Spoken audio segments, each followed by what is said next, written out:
Okay, Malik. So, good morning. Hopefully everybody is doing good. Okay, and hope आपकी पढ़ाई तोड़ चल रही होगी मालिक.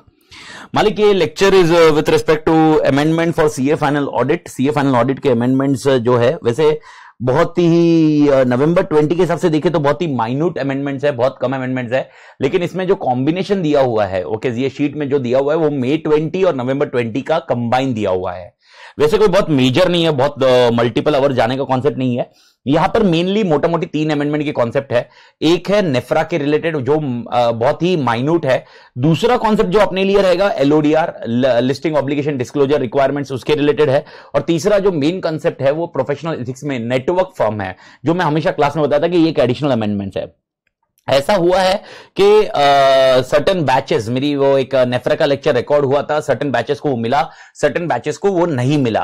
तो जिनको जिनको नहीं मिला तो नेफ्रा का भी लेक्चर में ये अमेंडमेंट लेक्चर खत्म होने के साथ साथ में इसी लेक्चर के अंदर रहेगा. यानी this lecture will be combined of 2 concept. One will be amendment, okay, which are applicable for November 20, okay, and one will be NFRA का lecture which is not covered for few of the batches, जहां पर recording corrupt हो चुकी थी. तो इसीलिए ये recording मैं कंबाइंड रिकॉर्डिंग कर रहा हूं. तो इसमें राइट नाउ जो स्टार्टिंग पॉइंट है उसमें मैं नेफ्रा पे कोई डिस्कशन नहीं करूंगा. नेफ्रा का जो अमेंडमेंट है वो मैं बता दूंगा कि लास्ट में कवर करने वाला हूं. तो नेफ्रा का जब चालू होगा तब उसके साथ में वो अमेंडमेंट का कॉन्सेप्ट कवर कर लेंगे मालिक.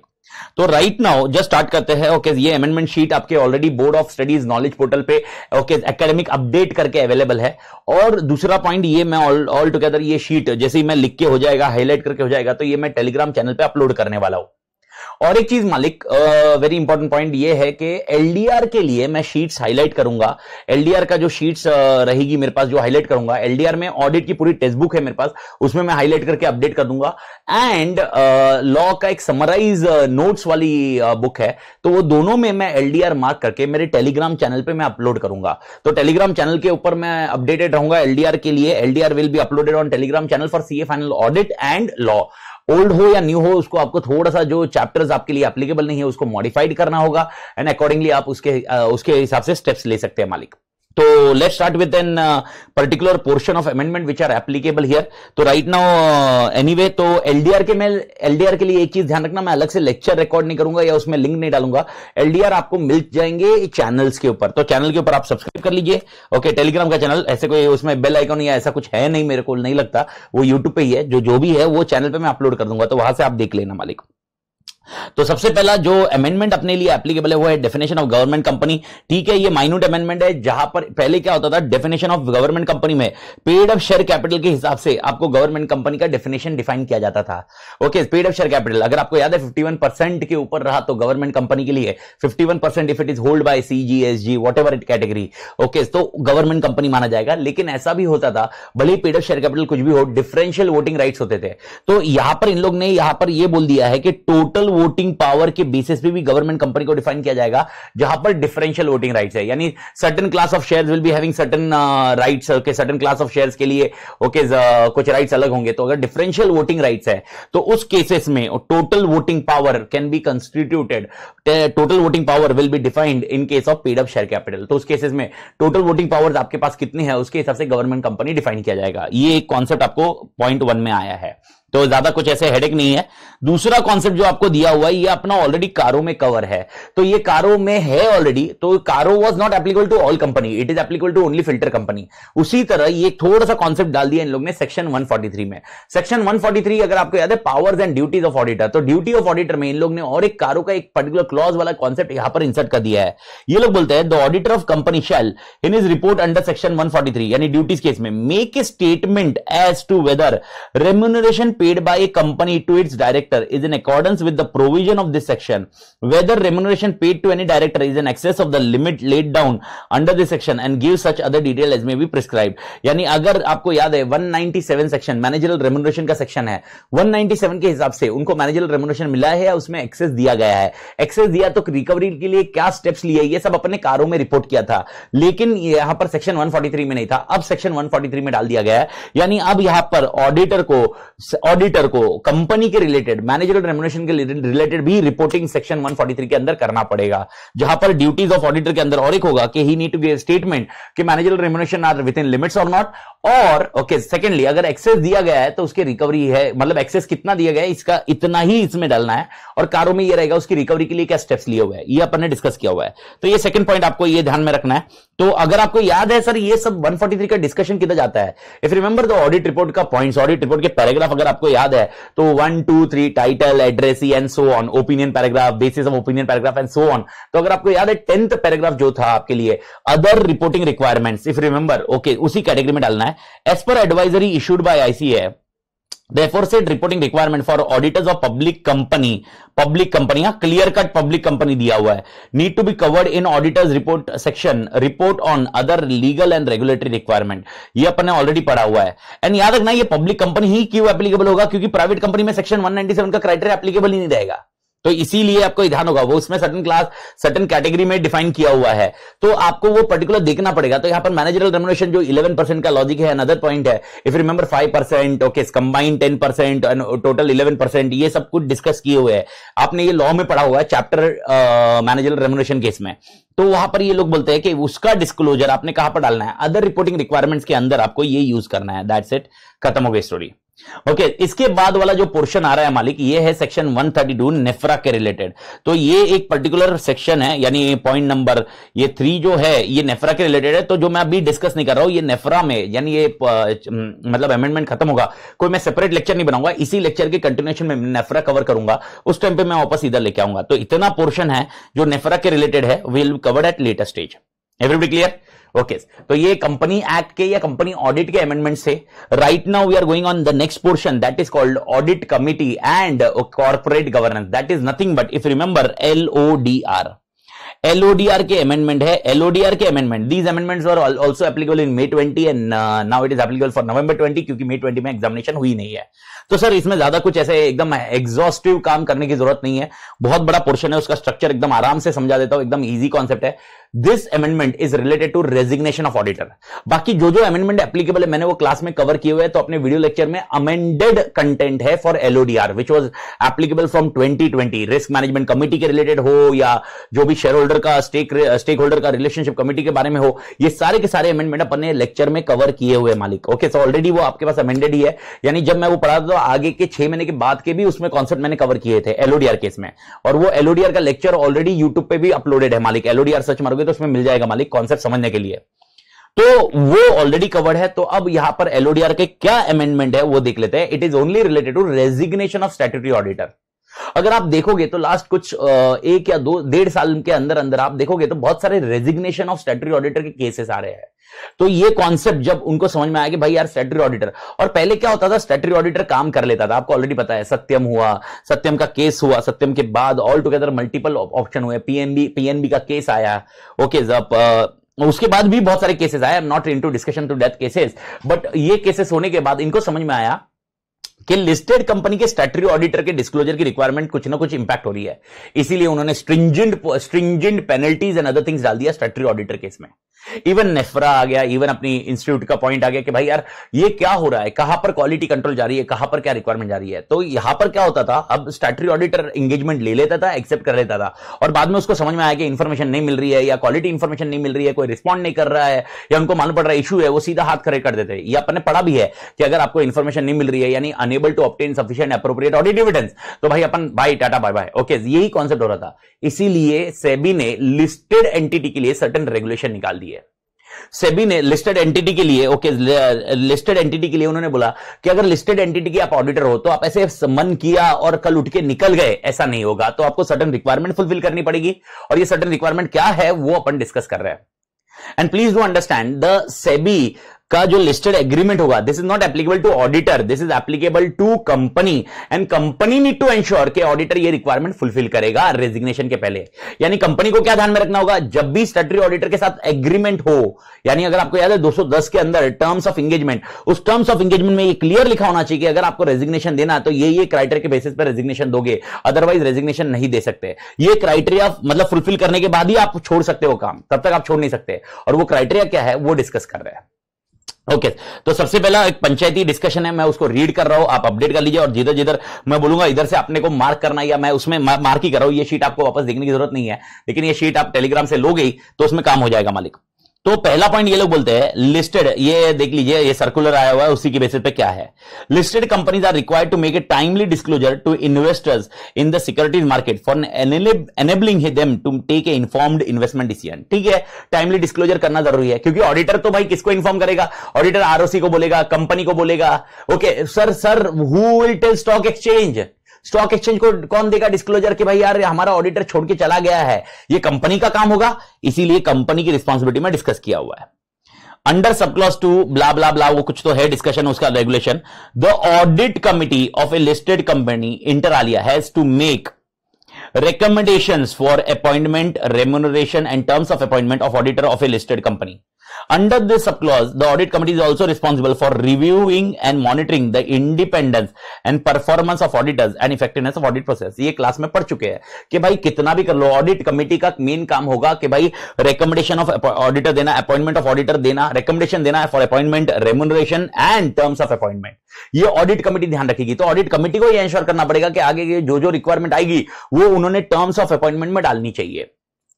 ठीक है, further sub clause 7A inserted under this particular schedule, SEBI का, ये याद रखने की जरूरत नहीं है, पंचायती मत करना, लॉजिक याद रख लेना। SEBI LODR regulation require detail reason to be disclose by listed entity to stock exchange in case of resignation of auditor of a listed entity as soon as possible but not later than 24 hours of receipt of such reasons from auditor.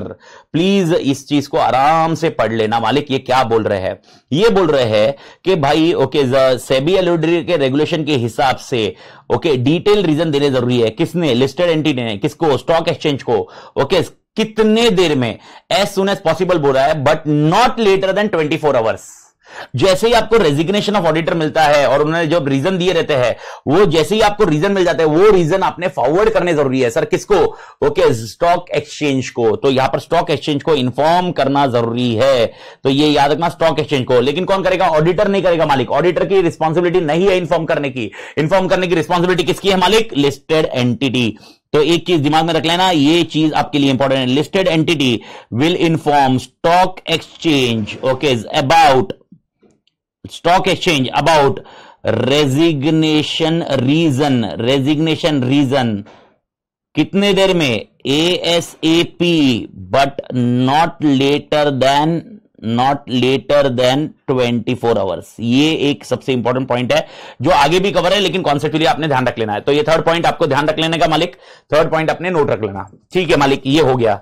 ठीक है, इसके बाद क्या और क्या बोल रहा है ये, तो आगे क्या दिया जा रहा है, रेगुलेशन 36 जो भी है lays down that certain disclosure to be made as a part of notice to the stake shareholders for the AGM where statutory auditors are proposed to be appointed or reappointed including the terms of appointment। यानी यार जब भी अपन auditor को appoint करे, तो auditor को appoint करे या रीअपॉइंट करे, सर्टेन डिस्क्लोजर्स देना जरूरी है। ठीक है, फोर्थ पॉइंट को भी अपने को ज्यादा हेडेक नहीं करना है। Fifth point, resignation of auditor of listed और इट्स मटेरियल सब्सिडरी। आप देखोगे तो एलओडीआर में हमेशा अपन ने लिस्टेड एंटिटी और इसकी मटेरियल सब्सिडरी, और वहां पर डेफिनेशन मटेरियल सब्सिडरी का दिया हुआ है। तो अगर आप सेबी एलओडीआर का देखोगे, अगर आपको याद नहीं आ रहा है मटेरियल सब्सिडरी मतलब कौन सी सर, ये अपन ने एलओडीआर के लेक्चर में आपको मिल जाएगा मालिक, उसमें देख लो। ओके, ये आपने नोट्स में देख लो मालिक। Before completion of audit of financial results of the year due to reasons such as preoccupation may seriously hamper investor confidence and deny them access to reliable information for taking timely decision। अरे यार उनको जो appoint किया था उसके पहले अगर ये लोग छोड़ के चले गए, रेजिग्नेशन दे दिया, डोंट यू थिंक इन्वेस्टर्स के लिए बहुत बड़ा इंपैक्ट होगा।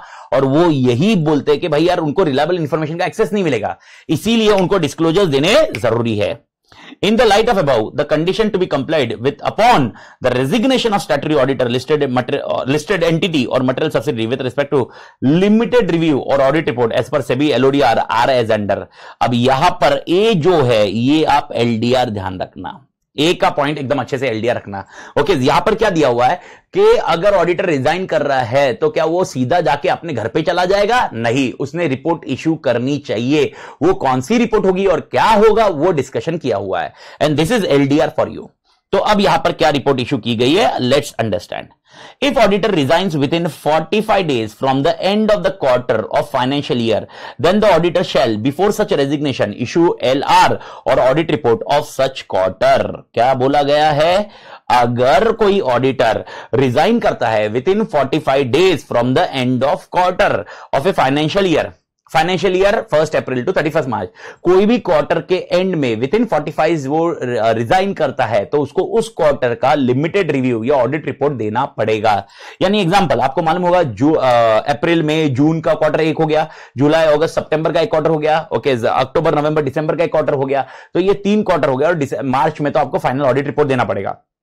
तो लॉजिक ये लोग क्या बोलते हैं, कोई भी क्वार्टर को, यानी एग्जांपल अब जून की बात करते हैं, जून एंड हुआ और जून एंड होने के बाद अभी तक 45 डेज खत्म नहीं हुए हैं, यानी तुमने कब रिजाइन किया, with in the 45 days from the end of quarter, यानी जून एंड होने के बाद with in 45 days, with in 45 days तुमने रिजाइन किया है, तो तुमको यह ध्यान में रखना होगा, जून के लिए तुम्हें एलआर या ऑडिट रिपोर्ट देना पड़ेगा, लिमिटेड रिव्यू या ऑडिट रिपोर्ट, यह आपको देना जरूरी है, कंपल्सरी है, एलओडीआर की रिक्वायरमेंट है, with in 45 days. With in 45 days.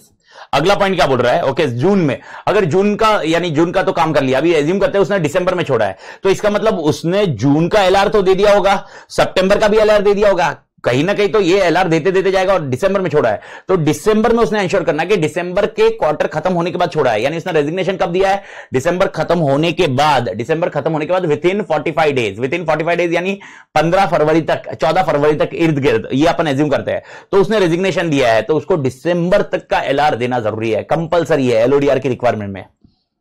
If auditor resign after 45 days, very important, from the end of quarter of financial year, then the auditor shall, before such resignation, issue LR, audit report for such quarter as well as next quarter. मां कसम, यानी second point के हिसाब से ये बोलता है, अगर जून हो गया and he is resigning after 45 days, after 45 days, okay, तो अब ये एलआर देगा 2 क्वार्टर के लिए, एक जून क्वार्टर के लिए भी देना कंपलसरी होगा और उसको एक सितंबर क्वार्टर के लिए भी देना जरूरी होगा. ये समझने की कोशिश करो मालिक, एकदम इजी कॉन्सेप्ट है. ओके, अगर 45 डेज के पहले एंड ऑफ द क्वार्टर अगर विद इन 45 डेज छोड़ा, तो एलआर खाली उसको जून का देना होगा, लेकिन जून होने के क्वार्टर होने के बाद अगर आफ्टर 45 डेज छोड़ा, तो उसको एलआर 2 क्वार्टर का देना पड़ेगा, एक तो जून का भी और एक सितंबर का भी. सर व्हाट इफ उसने अप्रैल में अपॉइंटमेंट लिया और मई में ही छोड़ दिया, क्वार्टर एंड हुआ क्या, नहीं, क्वार्टर एंड हुआ तो ये क्राइटेरिया एप्लीकेबल है. जब तक क्वार्टर एंड नहीं होता, कोई भी क्वार्टर एंड नहीं होता, तब तक ये कॉन्सेप्ट नहीं आता मालिक. तो याद रखना, क्वार्टर एंड होने दो, क्वार्टर एंड के पहले छोड़ दिया तो कोई रिक्वायरमेंट ही नहीं है, फिर कोई रिपोर्ट ही नहीं देने की जरूरत है उसको. अगर जून का क्वार्टर एंड हुआ और उसने एक दिन के बाद भी उसको रिजाइन करना है, तो भी उसको जून का एलआर देना पड़ेगा. विद इन 45 डेज लिखा है ना मालिक, तो ये ध्यान में रखो. ओके, एंड लास्ट कॉन्सेप्ट तो सिंपल है यार. ओके, लास्ट कॉन्सेप्ट क्या बोलते हैं देख लीजिए. Notwithstanding above, if auditor has signed the limited review for first 3 quarters, then the auditor shall, before such resignation, issue the limited review or audit report for the last quarter of such financial year as well as the audit report for such financial year. Bharat माता की जय. यानी अगर ये बंदे ने जून का, सितंबर का और दिसंबर का साइन किया और अब ये सोच रहा है कि मैं रिजाइन करूं, ये लोग बोलते हैं भाई मार्च की ऑडिट रिपोर्ट दे दो, उसके बाद रिजाइन करो, क्योंकि आपने इतना तो कर लिया है, अब आप ऑडिट रिपोर्ट दे ही सकते हो, आपको कोई रोकेगा नहीं, आपको मतलब there is no requirement as such, तो मार्च की भी ऑडिट रिपोर्ट दो. अभी आप ये बोलोगे सर अगर इंफॉर्मेशन नहीं मिल रही है, कुछ नहीं मिल रही है, तो अपने पास ऑप्शन है ना 705 का मॉडिफिकेशन ऑप्शन है, तो मॉडिफिकेशन के हिसाब से ऑडिट ओपिनियन दो ना मालिक, लेकिन कंपल्शन आपको ये होगा. And one thing is very important, LODR is applicable only for listed entity. अगर लिस्टेड नहीं है, आपकी कोई एंटिटी दूसरी है, तो खत्म करो ना स्टोरी, फिर तो ये डिस्कशन ही मत करो, ये खाली लिस्टेड एंटिटी के लिए एप्लीकेबल है. तो रिक्वायरमेंट क्या होगी ऑडिटर की, 3 रिक्वायरमेंट. सर ये सभी ऑडिटर किसको एप्लीकेबल है, ओके, क्या ऑडिटर को एप्लीकेबल है, नई कंपनी को एप्लीकेबल है. तो ऑडिटर क्यों बाउंड है, क्योंकि कंपनी को यह बताया गया है कि ये रिक्वायरमेंट अपने वो टर्म्स ऑफ एंगेजमेंट में डाल के देवे, ऑडिटर को बता देवे टर्म्स ऑफ एंगेजमेंट में कि ऑडिटर अगर तू रिजाइन करेगा, तू स्टैट्यूटरी ऑडिटर है, अगर तू रिजाइन करेगा, अगर कोई क्वार्टर स्टार्ट होने के पहले रिजाइन कर रहा है ठीक है, लेकिन क्वार्टर खत्म हुआ और उसके बाद रिजाइन कर रहा है, विद इन 45 डेज रिजाइन करेगा, तो तेरे को उस क्वार्टर की ऑडिट रिपोर्ट देनी पड़ेगी. उसके बाद विद आफ्टर 45 डेज रिपोर्ट करेगा from the end of the quarter, तो 2 क्वार्टर की ऑडिट रिपोर्ट देनी पड़ेगी. और अगर पहले 3 क्वार्टर की ऑडिट रिपोर्ट तूने दे दी है, लिमिटेड रिव्यू रिपोर्ट दे दी है, तो भाई तेरे को पूरा का पूरा ईयर एंड का भी ऑडिट रिपोर्ट देना पड़ेगा, लिमिटेड रिव्यू और ऑडिट रिपोर्ट ये देना पड़ेगा. भारत माता की जय. मेरे ख्याल से कॉन्सेप्ट समझ में आया मालिक. That's it. ओके, और वापस मैं समझा रहा हूं सर, ये क्या ऑडिटर को बाउंड है? नहीं भाई, एलओडीआर बाउंड नहीं है। एलओडीआर एंश्योर करेगा कि कंपनी ने, जो लिस्टेड कंपनी है, उन्होंने ये टर्म्स ऑफ एंगेजमेंट डालना चाहिए मालिक। ओके, तो ये मेक इट श्योर, ये ध्यान में रहे। Other condition relating to resignation, mainly यही था मेन एलओडीआर का। एलओडीआर में एक सबसे इंपॉर्टेंट एलडीआर ये है और दूसरा एलडीआर ये मैंने आपको लिख दिया है। ये दो एलडीआर आपने बहुत अच्छे से ध्यान रखने हैं। ओके, और आगे अभी है ना प्रोसीजरल कंप्लायंस है कि भाई इंफॉर्मेशन ले लेना चाहिए, किसने किसको बोलना चाहिए, क्या करना चाहिए, वो सब कुछ बताया हुआ है। तो अगला एक page is only Panchayati now.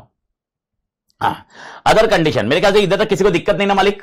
Okay, other conditions relating to resignation shall include reporting of concerns with respect to listed entity and its material subsidy to the audit committee, यानी ऑडिट कमिटी को inform करना जरूरी है। अब auditor का role आ गया।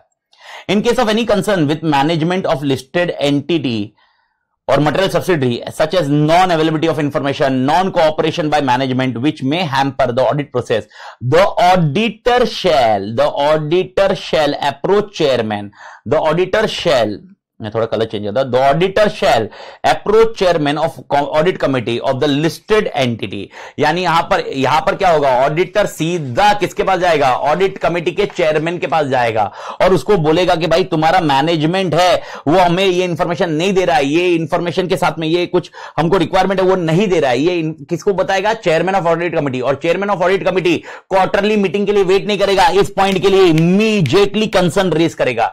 इधर वो मीटिंग वो वीडियो कॉन्फ्रेंस से करे, कैसे करे मालूम नहीं, पर ये कंसर्न इमीडिएटली रेज होनी चाहिए मालिक। नहीं तो क्या होगा, ये ऐसा पंचायती होते रहेगा और ऑडिट कमेटी कुछ नहीं करेगा और ये ऑडिटर बाद में रिजाइन करेगा, ये प्रॉब्लम होगा। इसीलिए लोग बोलते हैं जैसे ही उनको मिला directly immediately without specifically waiting for quarterly meeting of audit committee meetings. Quarterly audit committee meetings के लिए वेट करने की जरूरत नहीं है। जैसे ही आपको इंटीमेशन मिला ऑडिटर से, आपने इमीडिएटली ये कंसर्न रेज करना चाहिए ऑडिट कमेटी मीटिंग में। ठीक है मालिक? Okay, in case auditor proposes to resign, all concerns with respect to the proposed resignation along with relevant documentation shall be brought to the notice of audit committee. In case where the proposed resignation is due to non-receipt of information, okay, or explanation from the company, the auditor shall inform audit committee of details of information, explanation sought and not provided by management as applicable. यानी यार resignation किसको देना होगा? Audit committee को देना होगा। अब अगर ऑडिट कमिटी को रेजिग्नेशन आप दे रहे हो कि due to non availability of information या एक्सप्लेनेशन मुझे नहीं मिल रहा है या इंफॉर्मेशन नहीं मिल रही है, तो भाई आपको एक नोट में क्लियर देना पड़ेगा कि आप कौन सी इंफॉर्मेशन मांग रहे हो, आप कौन सा एक्सप्लेनेशन मांग रहे हो जो मैनेजमेंट नहीं दे रही है या आपको इंटीमेट नहीं कर रही है, ये आपको अपडेट करना पड़ेगा। And on receipt of such information from auditor relating to the proposal of resign as mentioned above, the audit committee or board of director as the case may be shall deliberately discuss the matter and communicate view to management and auditor. यानी उन्होंने ये deliberate discussion करना चाहिए, मतलब confirm ये discussion करना चाहिए board meeting में, ऑडिट कमिटी मीटिंग में, और ये मैटर मैनेजमेंट और ऑडिटर दोनों को इन्फॉर्म करना चाहिए कि हम क्या चाह रहे हैं, हम क्या कर रहे हैं। अपडेट मालिक, मेरे ख्याल से मालिक क्लियर है इधर तक? ओके, और अगर बाई चांस ऑडिटर ने कंटिन्यू किया, जो जैसे मैंने थोड़ी देर पहले बोला कि इंफॉर्मेशन नहीं मिल रही और क्वार्टर हो गया और ऑडिट रिपोर्ट इश्यू करना कंपलसरी हो गया, तो इस केस में क्या करना? ओके, ये मैंने आपको ऑलरेडी समझा दिया। Disclaimer in case of non receipt of information. Okay, in case of listed entity its material subsidiary does not provide information required by auditor to that extent, the auditor shall provide appropriate disclaimer in the audit report which may be in accordance with SA or as issued by ICI और नेफ्रा। नेफ्रा भी ऐसे issued कर सकती है, CG को दे सकती है और आईसीआई दे सकता है। तो वो दोनों के एसे के हिसाब से इन्होंने मॉडिफिकेशन देना चाहिए जिसमें डिस्क्लेमर ऑफ ओपिनियन होना चाहिए। ये अपने 705 में देखा था। तो अब देखिए, सेबी एलओडीआर बोलता है कि 705 क्या बोलता है, if it is material and pervasive तो डिस्क्लेमर दो। और यहां पर सेबी एलओडीआर का बोलता है कि भाई अगर तेरे को इंफॉर्मेशन नहीं मिल रही है तो भाई एप्रोप्रिएट डिस्क्लेमर दो। यानी आपको ये दो कंबाइन करना होगा कि एलओडीआर के हिसाब से मेरे को इंफॉर्मेशन नहीं मिल रही है, मुझे इंफॉर्मेशन के बेसिस पे ही कमेंट करना है, वो मेरे को नहीं मिल रही है, और 705 भी बोल रहा है कि भाई ये कंबाइन करके, तो कॉन्सेप्चुअली यहां पर डिस्क्लेमर ऑफ ओपिनियन आएगा। तो डिस्क्लेमर लिखते वक्त लिस्टेड कंपनी के केस में आपको क्या क्या लिखना होगा? 705 का यूज करना पड़ेगा और सेबी एलओडीआर का भी यूज करना पड़ेगा। तो एक एडिशनल पॉइंट है जिसको आप यूज कर सकते हो। ओके, आगे वाला कॉन्सेप्ट तो एकदम क्लियर है जो मैंने आपको अभी थोड़ी देर पहले बताया। द लिस्टेड एंटिटी और material subsidiary shall ensure that condition as mention in 6A and B above are included in terms of appointment of statutory auditor at the time of appointing and reappointing the auditor. In case the auditor has already appointed, the terms of appointment shall be suitably modified to give the effect of 6A and 6B. Sir, what is 6A and 6B? यही रहे 45 days का jump पे, 45 days का। और तू अगर छोड़ने जाएगा तो सबसे पहले ऑडिट कमेटी के चेयरपर्सन को बोल, चेयरपर्सन इंश्योर करेगा, इंफॉर्मेशन मिलेगी, उसके बाद ही तेरा रेजिग्नेशन प्रपोज होगा। ये तुम लोग ने एग्रीमेंट में डलवा लेना चाहिए और CS उसको सर्टिफाई करेगा। भारत माता की जय। The practising company secretary shall certify compliance by listed company with 6A and 6B above. Okay, secretarial compliance report होती है, वो कंप्लाई करेंगे। सेक्रेटरी, प्रैक्टिसिंग सेक्रेटरी साइन करेगा, CS साइन करेगा कि हाँ भाई 6A और 6B का कंप्लायंस हुआ है। 6A 6B मतलब क्या? 6A मतलब ये भाई ओके छोड़ेगा, रेजिग्नेशन देगा तो उसके इसमें क्या क्या रिक्वायरमेंट है वो डिफाइन किया हुआ है। मेरे ख्याल से मालिक एवरीबॉडी क्लियर? परफेक्ट।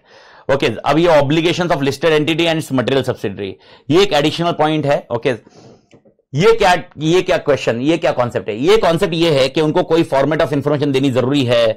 ओके, ऐसा हो सकता है, देखो मेरे को बताओ, अगर 45 डेज के बाद छोड़ेगा ऑडिटर, रेजिग्नेशन करेगा, तो उसको कौन से क्वार्टर की रिपोर्ट देनी पड़ेगी? उसको 2 क्वार्टर की रिपोर्ट देनी पड़ेगी। एग्जांपल, जून हुआ, ओके जून एंड हुआ, ओके जुलाई, अगस्त एंड में उसने रेजिग्नेशन दिया। अब मेरे को बताओ अगस्त एंड में दिया तो it was more than 45 days, तो 45 डेज से ज्यादा है तो उसको सितंबर एंड का भी उसको क्या करना पड़ेगा मालिक? Audit report, limited review report देनी पड़ेगी। अब मेरे को बताओ वो रेजिग्नेशन दे चुका है तो हो सकता है कंपनी का स्टाफ और वो कोई कोऑपरेट ही नहीं करे, मैनेजमेंट, ऐसा हो सकता है। तो SAB LODR में ये रिक्वायरमेंट दी हुई कि भाई तुमने कोऑपरेट करना चाहिए, तुमने उनको इंफॉर्मेशन बरोबर देनी चाहिए। ओके, तुमने स्टॉक एक्सचेंज को 24 आवर्स में इंटीमेट करना चाहिए, जो मैं पहले भी बता चुका हूं। बस ये कॉन्सेप्ट कवर किया हुआ है, obligations of listed company, listed entity and its material subsidiary. Format of information to be obtained from statutory auditor upon resignation. Upon resignation, the listed entity or its material subsidiary shall obtain information from auditor in the format specified in Annexure A to the circular. This listed entity shall ensure disclosure is of the same has been mentioned in that regulation. यानी वो regulation के हिसाब से जो चाहिए उस हिसाब से डिस्क्लोजर दिया जा रहा है। यानी रेजिग्नेशन जो दे रहा है उसके इसमें प्रॉपर रीजनिंग होनी चाहिए, प्रॉपर क्राइटेरिया होना चाहिए, उसके बाद ही रेजिग्नेशन एक्सेप्ट होता है मालिक। Cooperation by listed entity and its material subsidiary during the period from which auditor proposed to resign till the auditor submits the report for such quarter or financial year, जो मैंने आपको समझाया, the listed entity and its material subsidiary shall continue to provide all such documents and information as may be necessary for the audit or limited review. भाई तुमने मदद करनी ही पड़ेगी, भले वो रेजिग्नेशन दे रहा होगा। Disclosure in audit committee is viewed to the stock exchange. Upon resignation of auditor, the audit committee shall deliberately upon all the concern raised by auditor with respect to its resignation as soon as possible, but not later than next audit committee meeting, वो discuss करना चाहिए. It's viewed to the management. The listed entity shall ensure the disclosure of audit committee views to the stock exchange as soon as possible, but not less than 24 hours पहुंच जाना चाहिए. याद रखना, company ने ensure करना है कि stock exchange के बाद 24 आवर्स के पहले तक पहुंच जाना चाहिए, लेकिन ये सब ये करने के पहले सबसे पहले तुम्हारी मीटिंग ऑडिट कमेटी के इसमें ये डिस्कस हो जाना चाहिए और उन्होंने डिस्क्लोजर करना चाहिए रेजिग्नेशन के रीजन। तो सर जब मेरे पास रेजिग्नेशन आता है तो इमीडिएटली मेरे को स्टॉक एक्सचेंज को इन्फॉर्म करने की जरूरत नहीं है, उसके रीजन आने दो।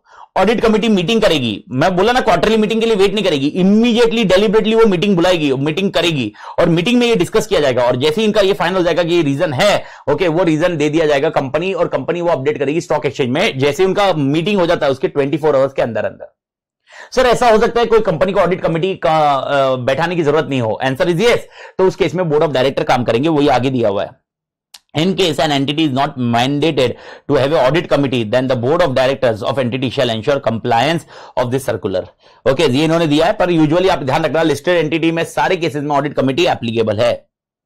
The stock exchanges are advised to bring the provision of this circular to the notice of all listed entity and material subsidiary. ठीक है, और अगला वाला पॉइंट एक सबसे इंपॉर्टेंट और तोड़ LDR है, ये पॉइंट ध्यान रखना। सर आपने जब कंपनीज एक्ट पढ़ा तो कंपनी एक्ट में सर्टेन डिस्क्वालिफिकेशन के सेक्शंस पढ़े थे, section 144, okay disqualification of auditor. Disqualification auditor कौन नहीं हो सकता? Okay he can not be an company, body corporate नहीं हो सकता, एम्प्लॉय ऑफ द कंपनी नहीं हो सकता, पार्टनर ऑफ दैट पर्टिकुलर ये नहीं, मालिक याद है कि नहीं? ओके सेक्शन 144 की सर्विसेज नहीं दे सकता। एज्यूम करते हैं मैं स्टैट्यूटरी ऑडिटर हूं और मैं उस कंपनी का एम्प्लॉय बन जाता हूं, okay am I disqualified now? Answer is yes. अगर मैं ऐसे डिस्क्वालिफाइड हुआ है, सेक्शन 141 के हिसाब से डिस्क्वालिफाइड हुआ हूं मैं मालिक, 141(3) के अंदर बहुत सारे पॉइंट्स अपन ने पढ़े, 10 एक पॉइंट पढ़े थे अपन ने, वो उसकी वजह से मैं डिस्क्वालिफाइड हुआ हूं, एग्जाम्पल, मैं शेयर होल्ड नहीं कर सकता, मैं गारंटी नहीं दे सकता, इसकी वजह से डिस्क्वालीफाई हुआ हो, तो ये क्राइटेरिया एप्लीकेबल नहीं होंगे। ये क्राइटेरिया यानी भाई यार डिस्क्वालीफाइड है फिर भी 45 डेज के अंदर हुआ तो ये मेरे को रिपोर्ट देना होगा, ये सिर्फ और सिर्फ रेजिग्नेशन के कॉन्सेप्ट है। Okay, please make a note of it. In case auditor is rendered disqualified due to operation of any condition mentioned in 141 of Companies Act, then the provision of this circular shall not apply. Shall not apply. याद रखिए, it will not apply. तो अगर यानी disqualified हुआ है तो आपका disqualification section है, खत्म है, स्टोरी खत्म है, फिर उसको ये रिपोर्ट देना जरूरी है, ऐसा नहीं होगा मालिक। It is only on case of resignation. यानी रेजिग्नेशन के कारण बताइए मेरे को क्या है, उनका और मैनेजमेंट का कुछ मचमच चल रहा है ना मालिक, वो मचमच की वजह से रेजिग्नेशन दे रहा होगा, बस दैट्स इट। और आगे का पॉइंट तो ये क्लियर है कि रेगुलेशन, वो जो उनके रेगुलेशन के हिसाब से है, ये सब आपको उधर वो एक लिस्ट दी है, एक लिंक दी है, वो लिंक पे आपको सब मिल जाएंगे मालिक। भारत माता की जय। Everybody clear? That's it. Okay, ये हो गया आपका एलओडीआर। तो मेरे ख्याल से एलओडीआर की क्राइटेरिया तो समझ में आ गया। तो 3 एलडीआर आप रख लोगे, एक एलडीआर जो मैंने आपको 3rd पॉइंट मार्क कर दिया, एक है 6A, ये एलडीआर है, और एक आपका लास्ट वाला एलडीआर है 9th पॉइंट। तो मैंने पॉइंट फॉर्म में आगे लिख दिया नोट्स में कौन से एलडीआर है, वो आप अच्छे से यूज कर लेना। Now we are shifting ourselves to a professional ethics concept. Professional ethics में there is a major amendment related to network and network firms. तो अगर आप देखोगे तो यहां पर अगर आप देखोगे तो नेटवर्क और नेटवर्क फर्म्स को डिस्कस करना क्यों इंपॉर्टेंट है या मैंडेटरी है, तो उन्होंने समझाया है कि भाई यार आपको याद होगा 211 क्लॉज 211 आप कमीशन ले सकते हो, दे सकते हो, 311 511 611, ये क्लॉजेस को ध्यान में रखते हुए हमें नेटवर्क फर्म को इस रडार में लाना जरूरी था। इसलिए इंस्टीट्यूट बोलता है कि मैं आपको सर्टेन क्राइटेरिया दे रहा हूं नेटवर्क और नेटवर्क फर्म्स के रिलेटेड। अब जब मैं क्राइटेरिया की बात करता हूं तो क्या होगा, तो सबसे पहले आप ये समझ लेना इसके अंदर क्या है। इसके अंदर अपने डिस्कशन में जो आएगा वो ये आएगा कि भाई यार नेटवर्क फर्म या नेटवर्क फर्म क्या है, मीनिंग क्या है। मीनिंग पंचायती मीनिंग है जो आपके स्क्रीन पर अभी दिख रहा है, ये मीनिंग है, ठीक है ना। मतलब मीनिंग में मेरे को ज्यादा कोई कंसेप्ट ज्यादा ऐसे टेंशन नहीं है। दूसरा, कॉन्सेप्ट ऑफ नेटवर्क फर्म क्या है, यानी कैसे बोलोगे कि ये नेटवर्क फर्म है, कैसे बोलोगे ये पार्टनरशिप फर्म है। How will decide this is a partnership firm, how will decide this is a network firm.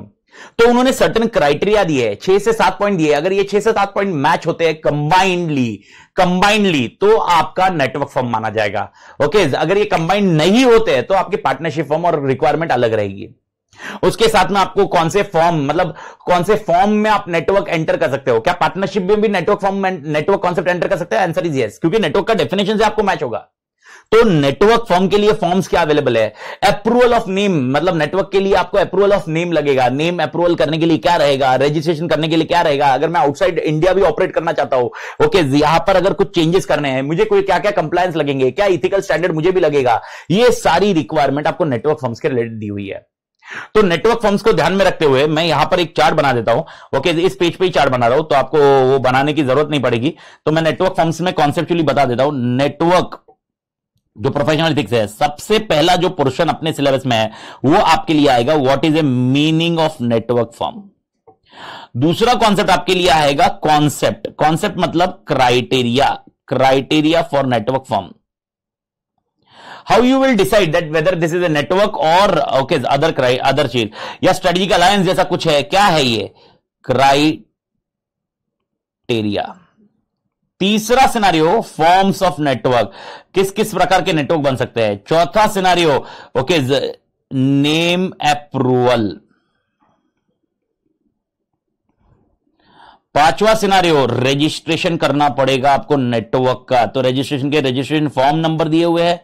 उसके बाद आपका नेटवर्क आउटसाइड इंडिया जाना जाता है, तो क्या मैं आउटसाइड इंडिया भी काम कर सकता हूं, उसके ऊपर डिस्कशन है। उसके साथ में मोस्ट इंपॉर्टेंट, अगर मेरे नेटवर्क में कुछ चेंजेस होते हैं, यानी और कोई नया ऐड होता है, कोई पुराना आ जाता है, ये है, तो उसका क्या सिनारियो है। चेंजेस के साथ में आपको कंप्लायंसेस क्या क्या लगेंगे, यानी इथिकल स्टैंडर्ड, या स्टैट्यूटरी ऑडिटर, या फीस के ऊपर कुछ रिस्ट्रिक्शन है क्या। और उसके साथ में आपको और एक है concept, that is bylaws, यानी आपके नेटवर्क फर्म ने बाय लॉज बनाने चाहिए। तो देख लीजिए मालिक क्या क्या है, ये सारी चीजें अपने को डिस्कशन करने लायक है नेटवर्क के अंदर मालिक।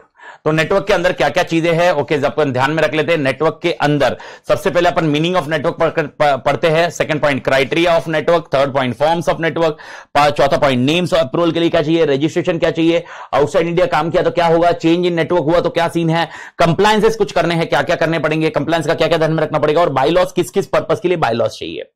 यूजुअली मैं बता दूं, ओके, यहां पर अगर मैं question examination point of view देखता हूं, तो मैंने कौन सा ध्यान में रखना चाहिए, एक ये ध्यान में रखना चाहिए जो एलडीआर है। लेकिन मैं वापस बता रहा हूं, ये जो मैं एलडीआर मार्क कर रहा हूं, ये वाला पहला वाला जो एलडीआर मैंने मार्क किया अभी कॉन्सेप्ट, ये बहुत एक पेज का आंसर है, उसमें से खाली कीवर्ड जो मैं हाईलाइट कर रहा हूं उतना आप अच्छे से ध्यान में रखिए।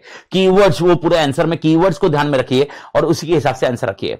दूसरा पॉइंट, आप एलडीआर याद रखना, फॉर्म्स ऑफ नेटवर्क, ये ध्यान रखना, ठीक है। तीसरा सिनारियो अगर आप इसमें से देखोगे तो कंप्लायंसेस एक एलडीआर रहेगा आपके लिए, एलडीआर का ध्यान रखना, ओके। ये तीन चीजें आपके लिए तोड़ एलडीआर है, okay. Name approval can be there for MCQ, registration के फॉर्म्स होते हैं तो एमसीक्यू के लिए फॉर्म ध्यान रख लेना, फॉर्म नंबर ध्यान में रख लेना, ओके। और सर मीनिंग में तो आपको याद रखने की जरूरत नहीं, मीनिंग कंप्लीटली इग्नोर हो सकता है, और बायलॉज आपको याद रखना तो रखिए मालिक, नहीं तो है, पर ये तीन क्वेश्चन है ना, रट लीजिए, ओके, ये वाला। और मैं आपको रटने को भी ये बोला है कि इसमें जो हाईलाइट करूं उतना ही रटिए मालिक, बाकी उसमें कोई रटने की जरूरत नहीं है, क्योंकि पंचायती बहुत सारी है, आपको भी मालूम है। जब अपन नोट्स बनाते हैं, ये तो क्या मॉड्यूल का बैर दे दिया है, ओके, और पूरा का पूरा ऐसा इंपॉसिबल है रटना, तो उसको स्ट्रक्चर वाइज देखेंगे और देखेंगे कैसे अपडेट रखना है मालिक। ओके, तो this is the last portion of amendment of CA final audit. Okay, तो इसके अंदर क्या क्या कवर है देख लेते हैं। ओके, सबसे पहले चालू करते हैं, और वापस ये पेज मैंने बता दिया, ये पहला पेज आपने इग्नोर करना है, यानी ये पूरी तरह डिलीट है, ये आपको पढ़ने की जरूरत नहीं है। इन लोग ने बताया कि नेटवर्क क्यों डिस्कस कर रहे हैं, क्योंकि ये क्लॉजेज में आपका पॉइंट आ रहा है, तो यहां से आपका पूरा इग्नोर हो जाता मालिक। यहां से अपना कंटेंट चालू होता, मीनिंग ऑफ नेटवर्क और नेटवर्क फॉर्म। क्या बोला गया है, नेटवर्क, ओके, टेक्नोलॉजी जैसा कॉन्सेप्ट है वैसे ही कॉन्सेप्ट आपको है network. A larger structure that is aimed at cooperation and that is clearly aimed at profit or cost sharing or share common ownership, control or management, common quality control procedures, common business strategy and the use of common brand name or a significant part of professional resources। मां कसम, इसी से आपका second answer आने वाला है मालिक, ये याद रखना, इसी से आपका सेकंड आंसर आने वाला है। What is the meaning of network? Network का मतलब क्या होगा? इंस्टीट्यूट बोलती है नेटवर्क का मतलब, हम क्लियर बताते हैं, एक तो कोऑपरेशन होना चाहिए, एंड एक तो तुम्हारे बीच में कोऑपरेशन है, तुम एक दूसरे को कोऑपरेट कर रहे हो, and okay, that is clearly aimed at, या तो प्रॉफिट और कॉस्ट शेयरिंग करोगे, और share common ownership control management करोगे, common quality control policy procedure हो सकते हैं, कॉमन बिजनेस स्ट्रेटजी हो सकती है, the use of common brand name हो सकता है, और a significant part of professional resources. इसका मतलब दो चीज का इन्वॉल्वमेंट नेटवर्क में होगा। सबसे पहला होगा कॉपरेशन, ठीक है मालिक, ये अपन सबके बीच में कॉपरेशन होना चाहिए, एंड आगे जो आप पॉइंट्स पढ़ रहे हो ना मालिक, ओके, जो पिंक में पूरा हाईलाइट किया है, ये और के कॉन्सेप्ट में जा रहा है मालिक, तो और के कॉन्सेप्ट में ध्यान रखिए, क्या क्या और के कॉन्सेप्ट में जा रहा है, that is clearly aimed eight profit और कॉस्ट शेयरिंग, और शेयर कॉमन ओनरशिप कंट्रोल और management, common quality control policies and procedures, common business strategy, the use of common brand name, okay, और सिग्निफिकेंट पार्ट, यानी क्या क्या हो सकता है, यही लोग बोलते हैं, okay, and that is clearly aimed eight, यानी प्रॉफिट और कॉस्ट ये शेयर होना चाहिए, कॉस्ट शेयर होना चाहिए, और अगर प्रॉफिट कॉस्ट शेयर नहीं होना चाहिए तो और क्या, कॉमन ओनरशिप होनी चाहिए, कॉमन ओनरशिप होनी चाहिए। कॉमन ओनरशिप जब मैं बोल रहा हूं तो उसको उन्होंने 3-4 नाम दिए, ओनरशिप, कंट्रोल और मैनेजमेंट होना चाहिए, और क्या होना चाहिए, कॉमन क्वालिटी कंट्रोल होना चाहिए, यानी पॉलिसी प्रोसीजर कॉमन होना चाहिए, और क्या होना चाहिए, कॉमन बिजनेस स्ट्रैटेजी होनी चाहिए, बिजनेस स्ट्रैटेजी कॉमन होनी चाहिए, कॉमा है ये, कॉमन बिजनेस स्ट्रैटेजी होनी चाहिए, और साथ में common business strategy, the use of common brand name होना चाहिए, कॉमन ब्रांड नेम होना चाहिए, और a significant part of professional resources, यानी प्रोफेशनल रिसोर्सेस को शेयर करना आना चाहिए, प्रोफेशनल रिसोर्स शेयर कर रहे। अब प्रोफेशनल रिसोर्सेस क्या है क्या नहीं है, इन लोग ने आगे बताया। सबसे पहले इसके डेफिनेशन को रट लो आप, सर ये रट लो क्योंकि ये रटे तो अपना जो अगला एलडीआर है ना, वैसे मीनिंग मैंने पहले ही बताया, मीनिंग आपको रटने की जरूरत नहीं है, लेकिन अगला एलडीआर अपने को जो झेपना है वो इसी डेफिनेशन में से आने वाला है। क्योंकि what is a criteria for network, तो क्राइटेरिया फॉर नेटवर्क आपने जो लिखा है मैंने ब्लू में, ये क्राइटेरिया फॉर नेटवर्क है मालिक, ये क्राइटेरिया फॉर नेटवर्क है मालिक, ये जो ब्लू में लिखा है ये क्राइटेरिया ऑफ नेटवर्क है। क्राइटेरिया ऑफ नेटवर्क क्या है? एक तो कॉपरेशन होना चाहिए, या प्रॉफिट एंड लॉस शेयरिंग होना चाहिए, कॉमन ओनरशिप होना चाहिए, ओके, ये कॉमन क्वालिटी कंट्रोल होना चाहिए, कॉमन ओके बिजनेस स्ट्रैटेजीज होनी चाहिए, कॉमन ब्रांड नेम होना चाहिए और प्रोफेशनल रिसोर्सेज शेयर होने चाहिए। ये कॉन्सेप्ट आपके लिए आता है नेटवर्क केस में मालिक। तो नेटवर्क केस में क्या क्या है मालिक? कॉपरेशन, ओके, एंड प्रॉफिट और लॉस ये याद रखो, फिर मैनेजमेंट कंट्रोल ये याद रखो, उसके बाद क्वालिटी कंट्रोल पॉलिसी प्रोसीजर याद रखो, उसके बाद बिजनेस स्ट्रेटजी याद रखो, उसके बाद ब्रांड नेम याद रखो, उसके बाद प्रोफेशनल रिसोर्सेज। ओके, 8 पॉइंट का लॉजिक याद रखो मालिक। सबसे पहले कॉपरेशन होना चाहिए, उसके बाद है एंड, इसके बाद ये कंबाइंड का कॉन्सेप्ट दिया हुआ है। कंबाइंड का मतलब इसमें से इर्द गिर्द हुआ तो डिपेंड ऑन सर्कमस्टेंसेस, ओके, आपका नेटवर्क होगा, लेकिन पहला कॉपरेशन होना जरूरी है, एंड दिया हुआ है, तो ये और बाकी 7 के क्राइटेरिया मैच होने चाहिए। सातों के सातों होंगे ऐसा नहीं है, क्योंकि सातों में मैंने आपको बताया और का डिस्कशन है। ओके, अगर आप देखोगे इसके डेफिनेशन में क्या लिखा हुआ है, that is clearly aimed eight profit और कॉस्ट शेयरिंग और शेयर्स कॉमन ओनरशिप। या तो प्रॉफिट एंड कॉस्ट शेयर करेंगे या ओनरशिप शेयर करेंगे, ओके, हमको कोई फर्क नहीं पड़ता। तो इसीलिए ध्यान रखना, ये जो नीचे अपना पॉइंट डिस्कशन में आ रहा है ना मालिक, दिस इज बेसिकली और के कॉम्बिनेशन में होगा। या तो प्रॉफिट और कॉस्ट शेयर करेंगे या कॉमन ओनरशिप शेयर करेंगे। हाँ, इसके बाद कॉमन क्वालिटी कंट्रोल होनी चाहिए, कॉमन बिजनेस स्ट्रैटेजी होनी चाहिए, कॉमन ब्रांड नेम होना चाहिए। ओके, यानी पहले 2 में इन लोग ने तो भाई और बोला हुआ है, उसके बाद कॉमा दिया हुआ है, ओके, कॉमा दिया हुआ है, देख लीजिए, कॉमन क्वालिटी कंट्रोल, उसके बाद कॉमन पॉलिसी प्रोसीजर, उसके बाद दिया है कॉमन बिजनेस स्ट्रैटेजी, और उसके बाद दिया है the use of common brand name, और ब्रांड नेम रहेगा सही या प्रोफेशनल रिसोर्सेज हम शेयर करेंगे, आइदर ऑफ इट। तो यूजुअली मैं आपको एक चीज समझा दूं, ओके, ये प्योरली सब्जेक्टिव है, इसीलिए इन लोग ने आगे जो लिखा हुआ है कि इट डिपेंड्स ऑन सर्कमस्टेंसेस, कि ये नेटवर्क माना जाएगा या नहीं माना जाएगा, लेकिन आपको आंसर लिखते वक्त ये पॉइंट ध्यान में रखने हैं। ओके, और इसमें से भी पहला पॉइंट कैसे ध्यान रखोगे? आप ध्यान रखोगे ये कंपलसरी चाहिए, और इसके बाद वाले इसमें से कुछ कॉम्बिनेशन वर्क हो गया तो काम खत्म है। ओके, अब नेटवर्क फॉर्म क्या होता है? पहली बात, नेटवर्क को आपने रट लेना है। अगर आपको आंसर याद नहीं आता तो आगे देखते हैं, आगे में कवर करते हैं अपन आंसर को, क्या क्या है कॉन्सेप्ट ऑफ नेटवर्क को क्या डिस्कस करेंगे। उसके बाद आता है नेटवर्क फॉर्म। नेटवर्क फॉर्म मतलब क्या? Means a form or entity that belongs to network. ये तो क्लियर ही है। ओके, यानी ऊपर जो नेटवर्क है उसको आगे मतलब वो फॉर्म है, और वो firm as a firm, okay, और entity that belongs to a network, यानी वो एक एंटिटी है जो नेटवर्क को बिलोंग करती है, that is nothing but network firm. यानी एग्जांपल, एक नेटवर्क है जो कॉर्पोरेशन के लिए काम कर रहा है और मैं उस नेटवर्क के लिए काम कर रहा हूं, that is nothing but network firm. I am a network firm. यानी if there is an A, okay, which is a network, and PQR are separate firm which are associated with network and they are working for a network, so P is nothing but a network firm, Q is nothing but a network firm, C is nothing but a network firm. These are network firms. A is a network, okay, and those firms or entity that belongs to network is network firm. Please understand, गड़बड़ मत करना। A is a network, A, अभी आगे नाम क्या लिखेंगे मैं अभी बात नहीं कर रहा, लेकिन अभी क्योंकि आपको समझ में नहीं आया तो by chance A and affiliates करके, नेटवर्क को कभी भी A and affiliates लिखा जाएगा, एफिलिएट वर्ड यूज होना चाहिए। ये नेटवर्क के लिए क्राइटेरिया है। इंस्टीट्यूट ने बोला कि भाई अगर हमको समझना कि नेटवर्क है कि नहीं है, अरे यार कैसे समझेंगे ये पार्टनरशिप फॉर्म है या नेटवर्क है? तो इसीलिए अगर आपको नेटवर्क है तो नेटवर्क में आपके नाम के आगे एफिलिएट्स लगाना जरूरी है। तो मैं नाम के आगे क्या लगा रहा हूं? A and affiliates. अगर मैं ऐसा लगाया तो इसका मतलब ये है network. Okay, now it is not a network firm, it is a network. Now with A and affiliates, P and company is working, Q partnership firm is working, okay, R proprietor is working.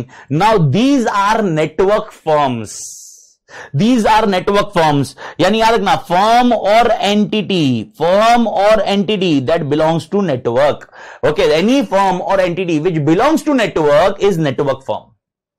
तो जो partnership form जिस network को connected है, जिस network के साथ connected है, वो नेटवर्क के साथ जो कनेक्टेड होगी, ओके, वो तो नेटवर्क ही माना जाएगा, वो नेटवर्क फॉर्म नहीं माना जाएगा। जो पार्टनरशिप फॉर्म वो नेटवर्क के साथ कनेक्टेड है वो पार्टनरशिप फॉर्म मानी जाएगी। Okay, that is called network form.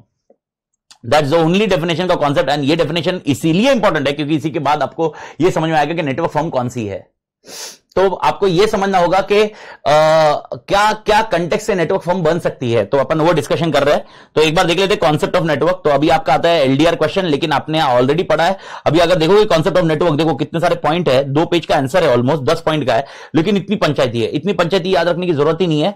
मैं रीड सब कर रहा हूं, लेकिन आप पूरी पंचायती याद मत रखोगे। इसमें से खाली मैं जो हाईलाइट करूंगा, मैं मार्क तो कर रहा हूं सब पढ़ते पढ़ते, लेकिन मैं फिर हाईलाइट करूंगा, जो येलो कलर का मार्कर होगा उतना आपने याद रखना है। देख लीजिए, to enhance concept of network, अभी वही पढ़ रहा है जो डेफिनेशन के रिलेटेड आ रहा है ना, वही पढ़ रहा है। To enhance their ability to provide professional services, firms frequently form larger structure with other firms and entity.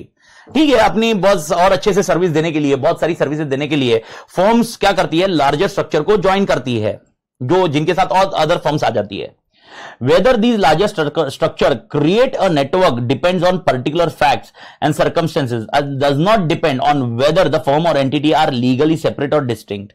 ये तो क्लियर है, इसीलिए मैंने आपको बताया कि अपने को नेटवर्क समझना होगा। For example, a larger structure may be aimed only at facilitating the referral of work, which in itself does not mean the criteria necessary to constitute a network.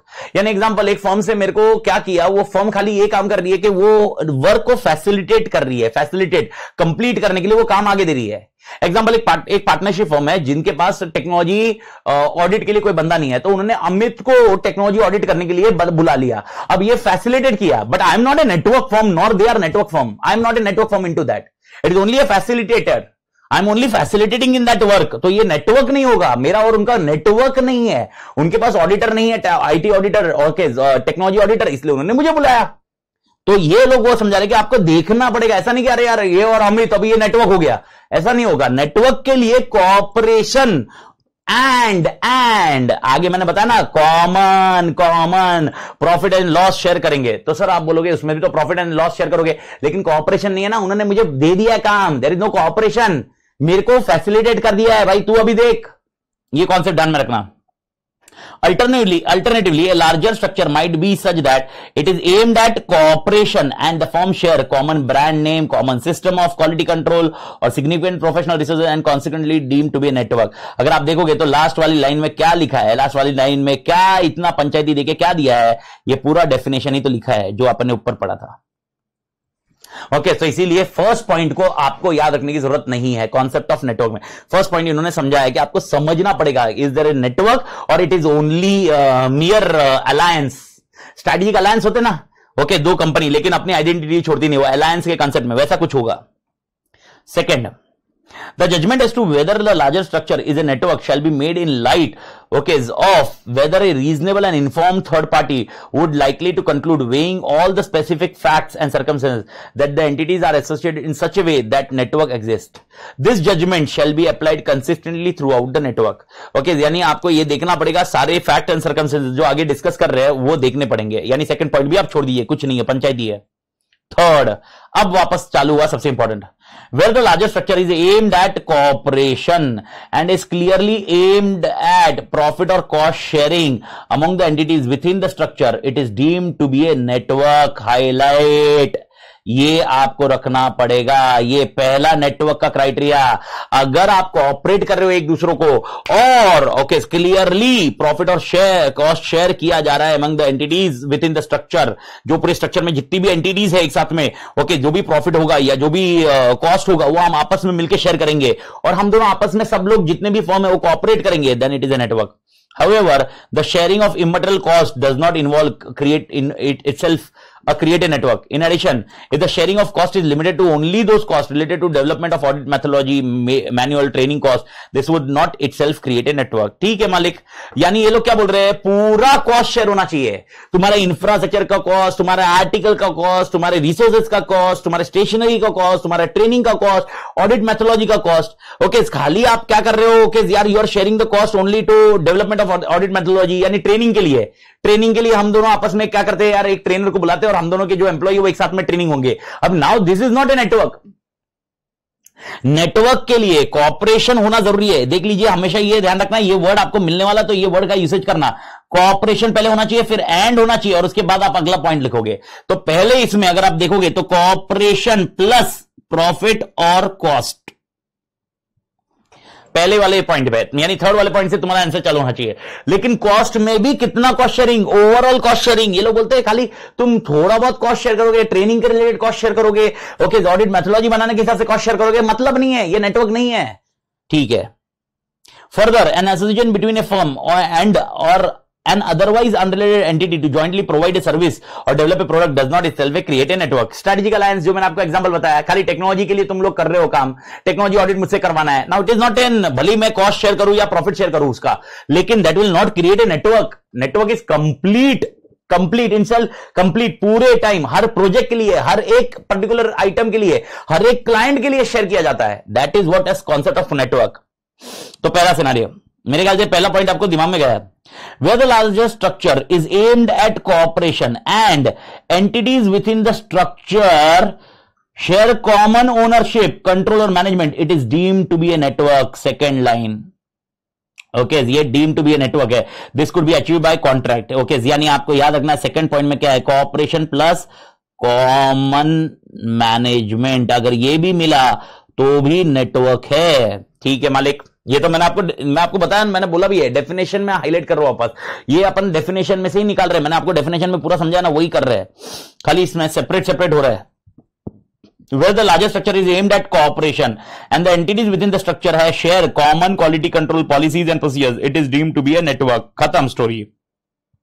अगर आपके पॉलिसी प्रोसीजर कॉमन है, okay, cooperation कर रहे हो, plus common policy procedures, common policy procedure, quality control policy procedure, बात खत्म, okay.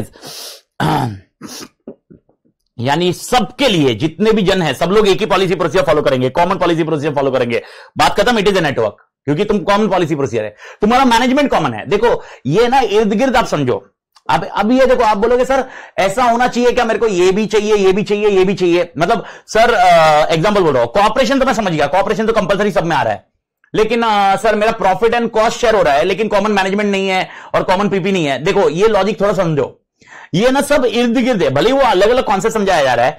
अब practically एक आइटम लो, अगर आप बोलोगे आप कॉस्ट कॉमनली शेयर कर रहे हो सबके साथ में, या प्रॉफिट सबके साथ में शेयर कर रहे हो, तो 100% आपकी कॉमन पॉलिसी प्रोसीजर होंगी, और अगर आपकी कॉमन पॉलिसी प्रोसीजर होगी तो आपका जो कंट्रोलिंग होगा वो कॉमन मैनेजमेंट होगा।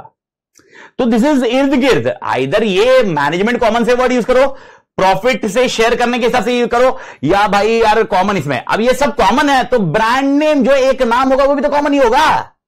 तो अगर ब्रांड नेम कॉमन है, अगला पॉइंट उसी के ऊपर दिया हुआ है, ओके, देख लीजिए, brand name common, strategy common, अगले पूरे पॉइंट उसी में दिए हुए हैं।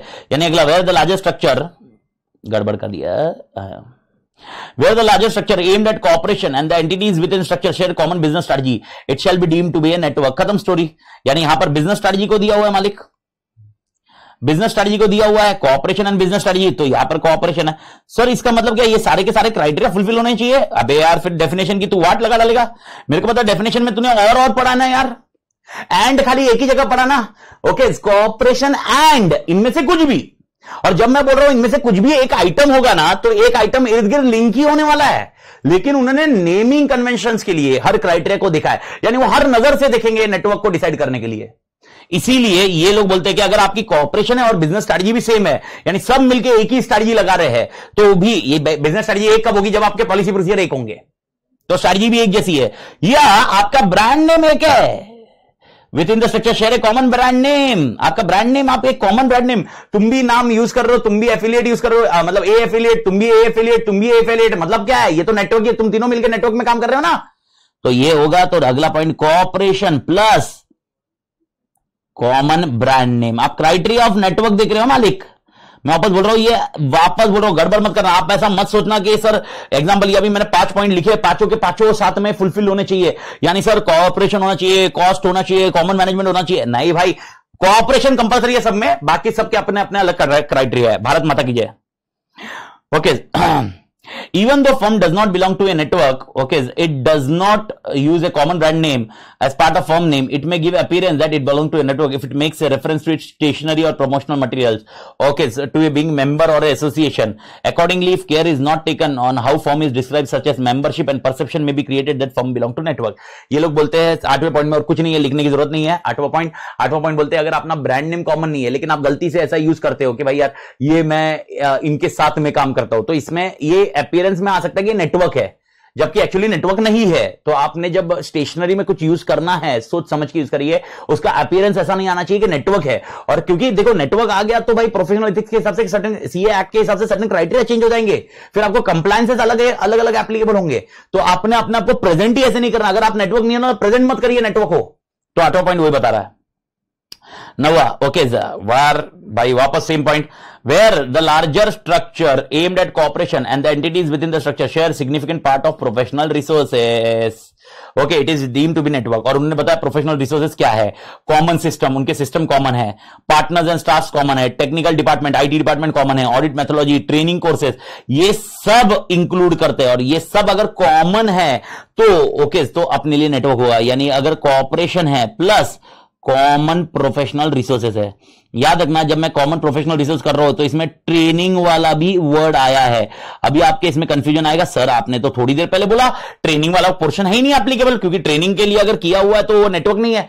पंटर मैंने क्या समझाया, खाली ट्रेनिंग के लिए आपने बुलाया है। Professional resources combined, it includes common system, खाली ट्रेनिंग नहीं, training, audit methodology, partner staff common है, तुम्हारा इंफ्रास्ट्रक्चर कॉमन है। मैंने ये पहले भी समझाया ट्रेनिंग के टाइम पे, इंफ्रास्ट्रक्चर कॉमन है, तुम्हारा टेक्नोलॉजी डिपार्टमेंट कॉमन है, तुम्हारा बैकएंड जो टीम है वो पूरा कॉमन है। तो भाई अभी ये नेटवर्क ही माना जाएगा। लेकिन इसके साथ में आपका पहला वर्ड है कॉपरेशन, सेम लॉजिक अपन ने जो डिस्कस किया। तो अगर आप ये देखोगे, एक पॉइंट इधर, एक पॉइंट है, फिर 2 पॉइंट है, 3 पॉइंट है, 4 पॉइंट है, 5 पॉइंट है, 6 पॉइंट है, ये 6 पॉइंट ओके। लेकिन 6 में कॉमन क्या है, कॉपरेशन, और साथ में अलग अलग वर्डिंग है। अगर ये 6 के 6 पॉइंट याद रखने हैं तो सिर्फ एक ही डेफिनेशन पढ़ना चाहिए, और वो डेफिनेशन आपने इधर पढ़ा हुआ है। ये डेफिनेशन पढ़ लिया तो तुम्हारे सारे पॉइंट्स क्लियर है। आई डू थिंक समझ में आ रहा है मालिक, ये लॉजिक बैठा कि भाई नेटवर्क को डिफाइन कैसे किया जाएगा, कोऑपरेशन ओके, प्रॉफिट और cost sharing, cooperation common management, cooperation okay common quality control procedure policy, cooperation common business strategy, cooperation common brand name, cooperation common professional resources. खत्म स्टोरी, दैट्स इट। अगर ये criteria में fit होता है okay तो ये network माना जाएगा, नहीं तो नहीं माना जाएगा। ओके अगला पॉइंट आप छोड़ सकते हो, 10th में कोई दम नहीं है, कोई डिस्कशन नहीं है, उन्होंने वो प्रोफेशनल रिसोर्सेज का बताया हुआ है। फॉर्म्स ऑफ नेटवर्क, कितने प्रकार के नेटवर्क हो सकते हैं, मेरे ख्याल से पर पहला पॉइंट समझ में आया। तो नेटवर्क डिटरमाइन करने के लिए आपको कोऑपरेशन एंड बाकी सब में से एक हाथ भी आ गया तो नेटवर्क है। सबके सब नहीं होने चाहिए मालिक, प्लीज याद रखना। सर ये भी ब्रांड नेम भी कॉमन होना चाहिए, एक भी आया तो हम वो डीम्ड माना जाएगा कि सब हो जाएगा। ये पॉइंट आप समझिए। Okay this is what a concept of network will be there. Bharat माता की जय, भारत माता की जय। Forms of network. Now what are forms of network? The different forms of network can be as under. A network can be constituted as a mutual entity which will act as a facilitator for the constituents of network. In such case network itself will not carry out any professional practices. ठीक है मालिक, यानी इसमें क्या होगा मालिक, इसमें ऐसा होगा example okay should I discuss the name और नॉट, मतलब कभी कभी कंफ्यूजन हो जाता है। एक जैसे एग्जांपल बता रहा हूं, एक टीजी करके ग्लोबल, टीजी ग्लोबल करके है, मतलब ये इसमें थोड़ा सा नेम थोड़ा सा चेंज कर रहा हूं मैं। टीजी ग्लोबल करके एक नेटवर्क है, नेटवर्क ओके, और उसके अंदर बहुत सारे सीएस जो प्रैक्टिसिंग फर्म है, पार्टनरशिप फर्म है, वो एफिलिएटेड है, वो एफिलिएटेड है। तो टीजी एज सच कुछ काम नहीं लेता है ओके, उसका मेन काम है वो फैसिलिटेट करता है कि भाई यार ये काम इसके पास चला जाएगा, ये काम इसके पास चला जाएगा, ये काम इसके पास चला जाएगा। लेकिन याद रखना रेवेन्यू शेयरिंग मॉडल होता है ये सब। तो now TG is called a network. तो ये आपका पहला क्राइटेरिया इज दैट ये एक म्यूचुअल एंटिटी क्रिएट की हमने जो खाली फैसिलिटेटर करके काम करती है, जो एक्चुअली काम नहीं करती है। ठीक है मालिक। A network can be considered as a partnership firm subject to the condition that total number of partners does not exceed 20। यानी एग्जांपल सर ऐसा हो सकता है, तो पार्टनरशिप फर्म मतलब कैसा, ओके एग्जांपल एक आपकी पार्टनरशिप फर्म है, एक मेरी पार्टनरशिप फर्म है, हम दोनों मिलकर एक नेटवर्क पार्टनरशिप फर्म बनाते हैं ना ओके, यानी हम दोनों की पार्टनरशिप फर्म कंबाइन करके एक नेटवर्क बन जाएगा। आप समझ लो व्हाट दे से। हाँ लेकिन अपने को ध्यान रखना है कि तेरे टोटल पार्टनर और मेरे टोटल पार्टनर 20 के ऊपर नहीं होने चाहिए। That is what is network, second concept. यानी ये भी नेटवर्क होगा, यानी एक पार्टनरशिप फर्म और दूसरी पार्टनरशिप फर्म मिलके जो कंबाइन बनाएंगे दैट इज ऑल्सो नेटवर्क। तो नेटवर्क के क्राइटेरिया में फिट होता है। बिकॉज आपको वापस बोल रहा हूं क्राइटेरिया क्या होंगे, क्राइटेरिया अपन ने डिस्कस कर लिया ओके। अभी ये लोग क्या बोल रहे हैं, सबसे पहला या तो म्यूचुअल एंटिटी बना सकते हो आप, या दूसरा पार्टनरशिप फर्म के कॉन्सेप्ट में बना सकते हो, तीसरा network can be considered as limited liability partnership, LLP करके बनाओ ओके। एलएलपी करके कैसे बनाओगे ओके, एक आपकी पार्टनरशिप फर्म है, मेरी पार्टनरशिप फर्म है, हम दोनों कंबाइन होके एक एलएलपी बना देते हैं। अपन मर्ज नहीं हो रहे। ओके, तेरी पार्टनरशिप की आइडेंटिटी, फर्म की आइडेंटिटी अलग ही है, मेरी पार्टनरशिप फर्म की आइडेंटिटी अलग है, लेकिन हम एक कॉमन ब्रांड नेम के अंदर कॉमन काम करना चाहते हैं, तो दैट इज कंबाइंड कॉन्सेप्ट। तो दैट इज योर एलएलपी बनाइए। Okay, network can be considered as company subject to the guidelines prescribed by institute for corporate form of practice and formation of management consulting services. Okay, याद रखना ये company act का company में confuse मत होना, लेकिन अपना इंस्टीट्यूट बोलता है अगर आप मैनेजमेंट कंसल्टिंग सर्विसेज देते हो तो आप कंपनी फॉर्म कर सकते हो, लेकिन आपने स्टैट्यूटरी ऑडिट सर्विस नहीं देनी है। ओके, ये थोड़े से गाइडलाइंस है आगे के। ओके, जब आप सी बनोगे तो और एडिशनल पॉइंट उसमें आ जाएगा। जैसे ही आप मतलब अगर स्टैट्यूटरी ऑडिट या ऑडिट के कुछ काम कर रहे हो, एश्योरेंस के कुछ काम कर रहे हो, तो आप कंपनी फॉर्म नहीं कर सकते, लेकिन खाली आप मैनेजमेंट कंसल्टेंसी सर्विसेज दे रहे हो तो कंपनी फॉर्म कर सकते हो in guidelines with ICI. Guidelines with ICI तो ये कर सकते हो। तो आप नेटवर्क का भी एज ए कंपनी फॉर्म करिए, तो नेटवर्क में भी कंपनी रहेगी, लेकिन याद रखना network, please do understand, confuse मत रहना। Sir Amit and Sumit, Amit Tated and Sumit Tated, suppose we both are combining together, now it is a partnership firm। हाँ, लेकिन अमित तातेड एंड कंपनी एक कोई पार्टनरशिप फर्म है, सुमित तातेड एंड कंपनी एक पार्टनरशिप फर्म है, और ये दोनों कंबाइन होके हम एक brand name, common brand name में आ रहे हैं। आइदर वो पार्टनरशिप फर्म बनाएंगे या एलएलपी बनाएंगे या कंपनी बनाएंगे या एक फैसिलिटेटर बनाएंगे, whatever it may be. Okay, that will be called a concept of network. आप ये ध्यान में रखिए, नेटवर्क को, और नेटवर्क को फिट करना है, मतलब ये कॉन्सेप्ट रहेगा नेटवर्क फर्म। ओके, जो अपन ने ऊपर पढ़ा। और पॉइंट पांचवा, network firm shall consider of sole proprietor. Okay, यानी नेटवर्क फर्म्स में कौन कौन नेटवर्क में आ सकते हैं? सोल प्रोप्राइटर आ सकता है, ओके, सोल प्रैक्टिशनर या सोल प्रोप्राइटर आ सकता है, पार्टनरशिप आ सकता है, और any such entity of professional accountant S में बी परमिटेड। यानी यार वो नेटवर्क ग्रुप जो है ना, ग्रुप में, ओके, मैं प्रोप्राइटर हूं, मैं आ सकता हूं, कोई प्रॉब्लम नहीं है। मैं पार्टनरशिप फर्म हूं, मैं आ सकता हूं, कोई प्रॉब्लम नहीं है। ओके, ये लोग डिफाइन करते हैं कि ये है। A firm is allowed to join only one network। ठीक है, अगर कोई पार्टनरशिप फर्म है या सीए फर्म, ओके, वो एक ही नेटवर्क ज्वाइन करेंगे। And firms having common partner shall join only one network. अब इसका 6th के सामने, ओके, 7वां, अभी कैसा होगा? ओके, एग्जांपल बोल रहा हूं, Amit Tated is partner in AT and company. Assume करते हैं एटी एंड कंपनी में Amit Tated is partner. Now I can only join a firm which is TG global, ऐसा एक नाम देता हूं मैं, टीजी ग्लोबल करके है। टीजी ग्लोबल में ATN company as a firm, okay, मैं ज्वाइन हुआ, मैं नेटवर्क फर्म बन गया। TG global is nothing but network, and ATN company is nothing but network firm. तो क्या बोला है? A firm is allowed to join only one network. ठीक है, तो मैं एक नेटवर्क को ज्वाइन करूंगा, लेकिन फिर मेरे दिमाग में आता है कि मैं मल्टीपल नेटवर्क में रहा तो काम भी बहुत बड़ा मिलेगा। ओके, बॉस रिसोर्सेज मतलब मल्टीपल शेयर होंगे, तो मैं क्या करता हूं, एटीएन कंपनी में मैं पार्टनर हूं और एक एसटीएन कंपनी में भी पार्टनर हूं। ओके, दोनों में पार्टनर हो, और STN company, okay, Baggit, okay, Baggit करके, बैगिट और एक है बैकटैग करके है, एक नेटवर्क है, मैं बैगिट के अंदर बनता हूं, तो ये लोग बोलेंगे नहीं चलेगा। अगर फर्म्स, कोई फर्म है जिसमें कॉमन पार्टनर है, shall join only one network. Okay, एक ही नेटवर्क ज्वाइन करेंगे, यानी in this case also STN company में अगर कॉमन पार्टनर हो तो हमको टीजी ग्लोबल में ही जाना पड़ेगा। तो that's what a concept says. Firm having, यानी फर्म्स हैविंग, एक फर्म दो फर्म कॉमन पार्टनर है, okay, shall join only one network. Only one network, okay, जैसा नहीं एक फर्म एक नेटवर्क ज्वाइन करेगा, एक फर्म दूसरा नेटवर्क ज्वाइन करेगा, पॉसिबल नहीं है। मेरे ख्याल से ये कॉन्सेप्ट समझा मालिक? तो ये कॉन्सेप्ट ध्यान में रखना विद नेटवर्क। ओके, तो इसमें अगर एटीएन कंपनी में अमित तातेड़ पार्टनर है, एक सेकेंड मैं इसमें लिख ही देता हूं, अमित तातेड़ पार्टनर है एटीएन कंपनी, और एसटीएन कंपनी में भी अमित तातेड़ पार्टनर है। ओके, तो STN company need to join TG global only. वो दूसरा ज्वाइन कर ही नहीं सकता, टीजी ग्लोबल ओनली। मेरे ख्याल से मालिक क्लियर है? That's it. ओके, तो मेरे को बताओ how many forms of network are there? एकदम इजी आंसर है। सबसे पहले okay, facilitator, okay, mutual entity facilitator, partnership firm LLP, उसके बाद एक कंपनी, उसके बाद है सोल प्रोप्राइटर, ओके, प्रैक्टिशनर और पार्टनरशिप फर्म बन सकते हैं। A particular firm can into only one network, and if there have a common partner they will be having only one network. That's it. Okay, खत्म story. अगर आप देखोगे तो इधर का एलडीआर का कॉन्सेप्ट अपन ने खत्म कर दिया। ओके, ये फॉर्म्स ऑफ नेटवर्क भी खत्म हो चुके हैं मालिक। तो कॉन्सेप्ट खत्म हो गया, फॉर्म्स खत्म हो गया। कॉन्सेप्ट के लिए डेफिनेशन ऊपर वाला है, ये अच्छे से याद रखो। फॉर्म मैंने अभी बताया, वो पॉइंट याद रखो। नेम अप्रूवल, अभी एमसीक्यू के लिए इजी आंसर है, तो नेम अप्रूवल मैंने आपको बताया। नेम अप्रूवल सिर्फ आपको इतना याद रखना है, क्या सीन, ओके, कभी भी एफिलिएट वर्ड यूज किया जाएगा नेटवर्क के लिए, दूसरा वर्ड यूज नहीं किया जाएगा। अगर नेटवर्क मालूम होना है, ओके, आप and company and associate use नहीं कर सकते नेटवर्क के लिए। तो अगर आपका जो नेटवर्क बनाया जा रहा है वो एंड एफिलिएट्स करके होगा, तब हमको समझेगा। हाँ, उसके अंदर जो नेटवर्क फर्म्स होगी वो एंड कंपनी एंड एसोसिएट्स, वो जो होगा वो होगा। वापस मैं समझा रहा हूं, जो नेटवर्क होगा, नेटवर्क, आप गड़बड़ मत करना, नेटवर्क और नेटवर्क फर्म्स में कंफ्यूजन मत करना। जो नेटवर्क होगा वो एंड एफिलिएट्स कॉन्सेप्ट में जाएगा, उसके साथ जो जो होंगे, ओके। और जो नेटवर्क फर्म्स होगी वो इंडिविजुअल एंड कंपनी एंड ये जो भी होगी वो सिनारियो रहेगा। देख लीजिए मालिक, द नेटवर्क में have distinct name which should be approved by institute to distinguish a network from a form of chartered accountant. The word affiliates shall be used after the name of the network, after the name of network, not network form. So please make it sure ये दिमाग में रहे।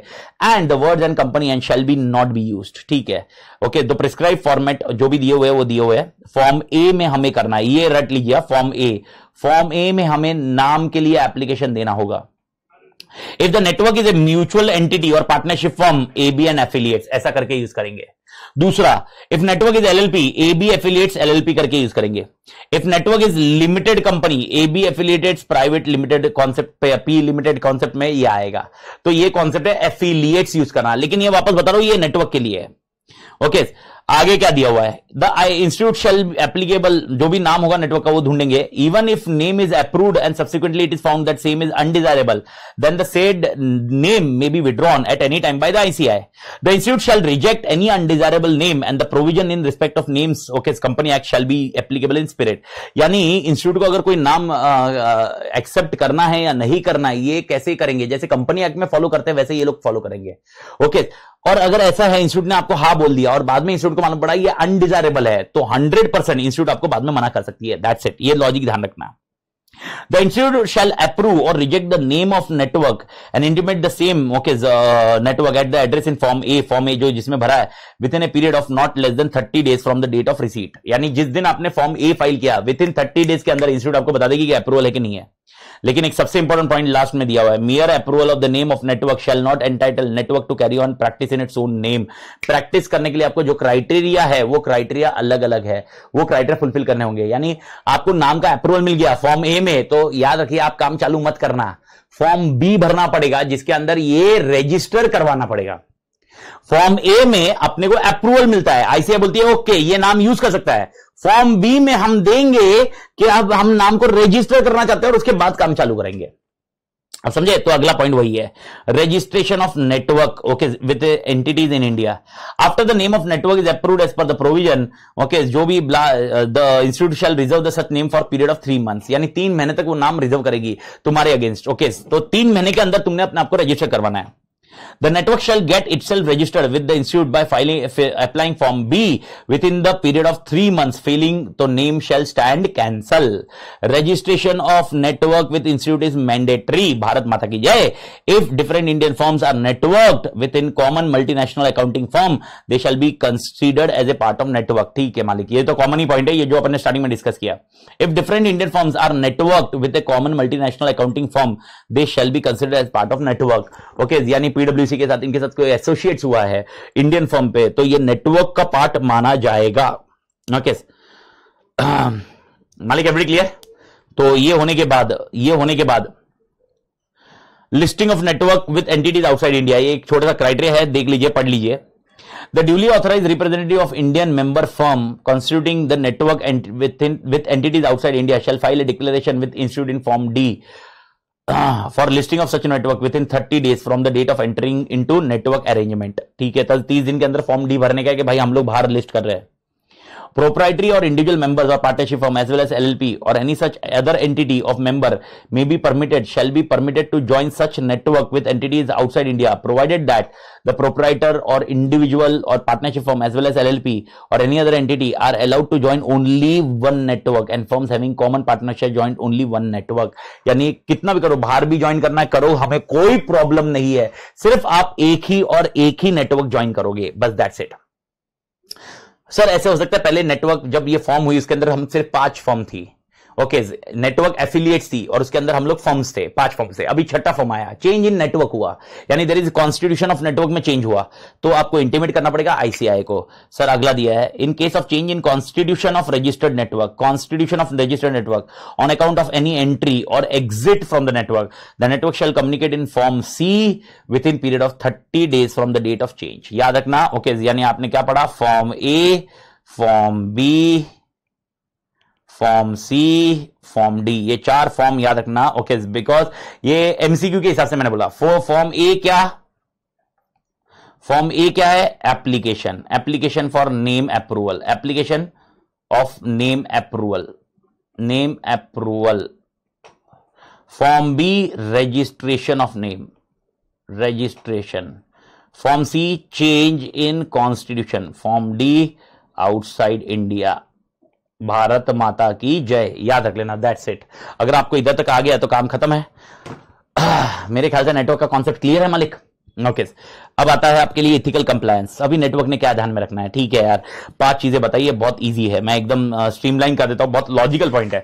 देखो, अगर network में multiple forms होंगी, अगर network की एक फर्म के पास अगर स्टैट्यूटरी ऑडिटर है तो दूसरे फर्म के पास इंटरनल ऑडिटर या फाइनेंशियल स्टेटमेंट बनाने का काम नहीं आना चाहिए ना, सेम लॉजिक।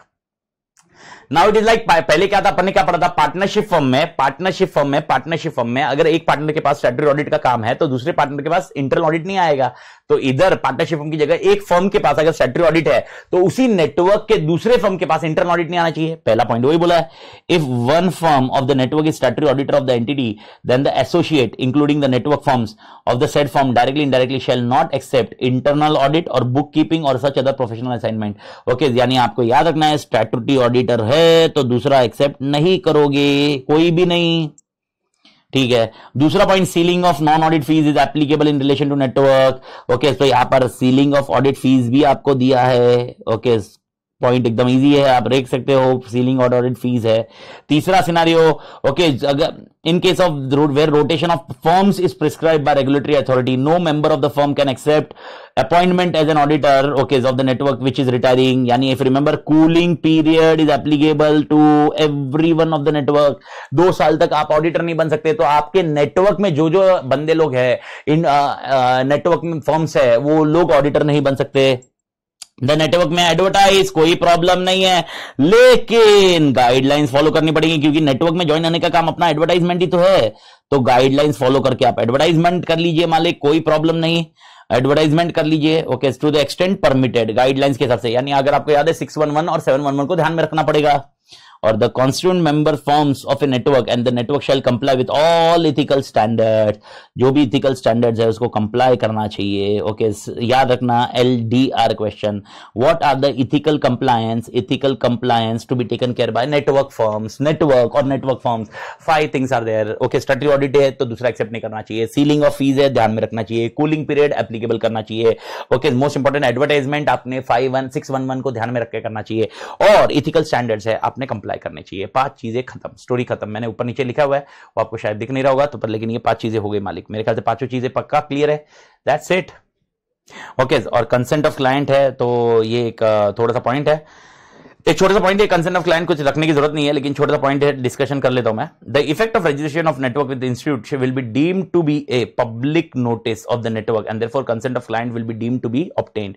यानी यार, मेरा काम एक पर्टिकुलर फर्म के पास था, अब मैं वो फर्म नेटवर्क के साथ एसोसिएट हुआ हो, तो अब जैसे ही इंस्टीट्यूट के पास रजिस्टर्ड हो गया तो मेरे जो क्लाइंट है उनको डीम्ड है कि उनको मालूम पड़ गया कि मैं नेटवर्क हूं, दैट्स इट। तो मेरे को अलग से पब्लिक नोटिस या कुछ देने की जरूरत नहीं है, एडवर्टाइजमेंट इन न्यूज़पेपर या सब कुछ देने की जरूरत नहीं है मालिक, याद रखिए। ओके, और फ्रेमवर्क ऑफ इंटरनल बायलॉज, यानी ये एक एडिशनल पॉइंट है, ये रीड मार लेना। बायलॉज बनानी चाहिए नेटवर्क ने, तो बायलॉज किस किस रिलेटेड होने चाहिए, देखो आपने ऑलरेडी पढ़ा हुआ है, कोऑपरेशन एंड कॉमन, तो बायलॉज आपको क्या क्या चाहिए। मैनेजिंग कमिटी का अपॉइंटमेंट कैसा होगा, ओके, जो भी मैनेजिंग पार्टनर्स है या मेंबर जो भी होंगे उसमें से मैनेजिंग कमिटी कौन होगी, एडमिनिस्ट्रेशन ऑफ नेटवर्क कौन करेगा, कंट्रीब्यूशन ऑफ मेंबरशिप्स का जो ध्यान है वो कौन करेगा।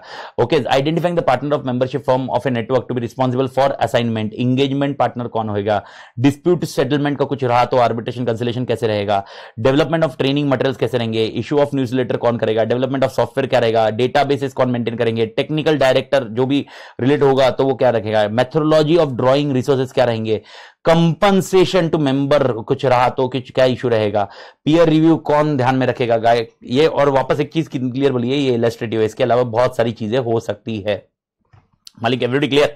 ओके, यहां पर ये कॉन्सेप्ट रहेगा। और लास्ट वाला पॉइंट तो तेरे को पढ़ने की जरूरत नहीं है, रिपील एंड सेविंग, ठीक है, मतलब हर जगह जिधर जिधर आपके फर्म थे वो पार्टनरशिप फर्म को कन्वर्ट हो गया है, ओके, वो नेटवर्क में चला गया है।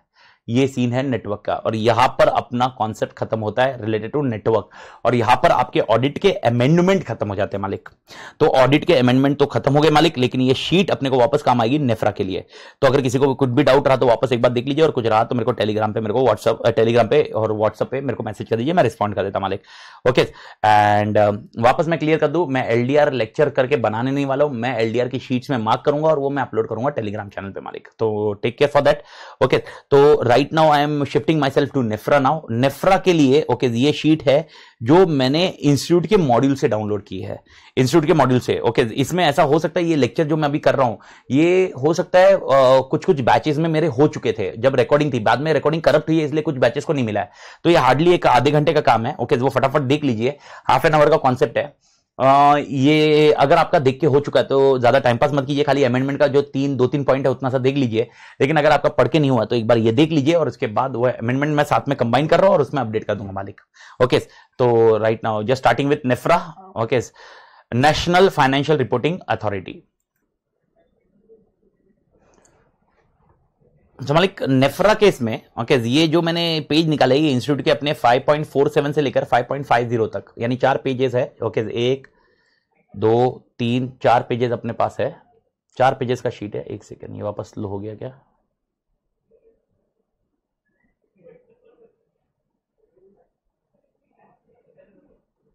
ओके, तो सबसे पहले अपन बात करते हैं। ओके, ये 4 पेजेस का शीट है, 4 पेजेस में 3 या 4 क्वेश्चन है जो छोटे छोटे क्वेश्चन है, ज्यादा हेडेक वाले नहीं है, तो वो अपन अपडेट कर लेते हैं। और वो आप ये भी शीट मैं टेलीग्राम पे अपलोड कर रहा हूँ नेफ्रा के रिलेटेड। ओके, तो सबसे पहला जो आपके पोर्शन में आता है वो कॉन्स्टिट्यूशन ऑफ नेफ्रा है, ठीक है मालिक, ये पिछले साल का अमेंडमेंट है। ओके, तो ज्यादा हेडेक नहीं इसमें। तो कॉन्स्टिट्यूशन ऑफ नेफ्रा में क्या सीन है? According to section 132 of the act, the CG में by notification constitute NEFRA to provide for matters relating to accounting and auditing standards for adoption by companies or class of company। यानी नेफ्रा एक setup करेगी, CG एक NEPRA committee setup करती है जो accounting and auditing standards के matter को ध्यान में रखेगी, और कुछ कंपनी, सारी कंपनीज नहीं, कुछ क्लास ऑफ कंपनीज को ये एप्लीकेबल होगा, यानी नेफ्रा वो कंपनीज के रिलेटेड एक्टिविटी देखेगी। तो अब यहां पर अपने को यह देखना है कि नेफ्रा क्या क्या काम करेगी और उनके फंक्शंस क्या होंगे और कौन से क्लास ऑफ कंपनी है। देखिए, मैं वापस बता दूं पूरा सिलेबस मोटा मोटी क्या है नेफ्रा का। सबसे पहला, नेफ्रा कौन से नेफ्रा का काम क्या है। दूसरा, नेफ्रा कौन से क्लास ऑफ कंपनीज के ऑडिटर को देखेगी, ऑडिटर के रिलेटेड काम करेगी, और उनके फंक्शंस क्या होंगे, यानी पहले का ही extension is third question. And fourth will be penalties क्या होगी। ओके, अगर आप कंप्लाई नहीं करते हो तो नेफ्रा पेनल्टीज लगाएगी। 4 चीजें। पहला, okay, what are the functions of NFRA. तो एक मोटा मोटी बात करें तो 1 2 3 फंक्शन है। ये 3 फंक्शन का एलोब्रेशन वो 3 में करेंगे क्या, वो थर्ड में है। तो यानी अगर एग्जामिनेशन में फंक्शन क्वेश्चन आया तो थर्ड वाला क्वेश्चन आता है अपना, वो मैं हाईलाइट करूंगा आपको।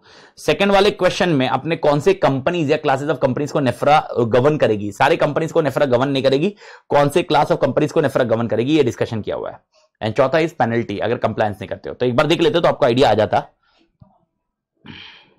As per section 132(2), subsection 2, Companies Act, notwithstanding anything contained in any other law for the timing in force, the NEFRA shall, यानी नेफ्रा क्या क्या करेगी, make recommendations to CG on formulation and laying down of accounting and auditing policies and standards for adoption by company or class of companies and their auditors as the case may be। यानी ये central government को recommendation देने वाली है। Central government को ये recommendation देगी कि भाई, सीजी को बोलेगी कि भाई हम लोग कौन से अकाउंटिंग स्टैंडर्ड, ऑडिटिंग पॉलिसीज और स्टैंडर्ड बताएंगे जो कंपनी ने या उनके ऑडिटर ने अडॉप्ट करने चाहिए मालिक, ठीक है। ओके, पहला पॉइंट यानी in short recommendation to CG, पहला पॉइंट इसको रटना है तो याद रखिए, रिकमेंडेशन टू सीजी देगी, ठीक है मालिक, रिकमेंडेशन टू सीजी। दूसरा, monitor and enforce compliance with accounting standards and auditing standards in manner as may be prescribed. ये मैंने बताया कि आपको नेक्स्ट थर्ड क्वेश्चन जो है ना वो फंक्शंस में वो बताया जाएगा कैसे वो मॉनिटर करेंगे, how they will monitor and enforce compliance, ये अपने को बताया जाएगा। तो यानी पहला पॉइंट है वो सीजी को रिकमेंडेशन देगी, दूसरा वो एंश्योर करेगी, मॉनिटर करेगी कि भाई वो कंप्लायंस हो रहा है कि नहीं, जो उन्होंने रिकमेंडेशन दिए ना वो सीजी ने जब डालने के बाद वो कंप्लायंस हो रहा है कि नहीं, ये मॉनिटर करेंगे और ये करेंगे ओवरव्यू करेंगे।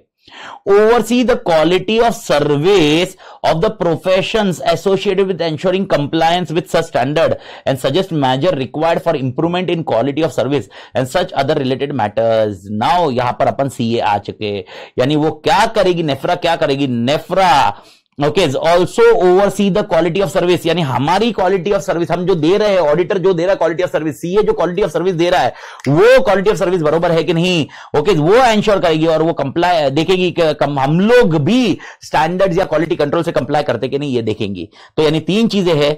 ओके एक पॉइंट याद रखना, रिकमेंडेशंस रहेगा सर, रिकमेंडेशंस किसको देगी, सीजी को। दूसरा पॉइंट ओके कंप्लायंस का ध्यान में रखेगी, ओके कंप्लायंस का ध्यान में रखेगी एंड क्वालिटी ऑफ सर्विस, ये पॉइंट का नोट करेगी एंड इसके रिलेटेड जो है perform such other function as relating to clause A B C D S में भी प्रेस्क्राइब। खत्म, ये हो गया पहला क्वेश्चन नेफ्रा का। तो तुमने ये पहला क्वेश्चन याद रखना है मालिक, नेफ्रा के रिलेटेड। मेरे ख्याल से पहला क्वेश्चन पक्का क्लियर है, दैट्स इट। तो नेफ्रा क्या करेगी, नेफ्रा शेल, नेफ्रा क्या कर सकती है, नेफ्रा क्या कर सकती है, तो नेफ्रा ये कर सकती है।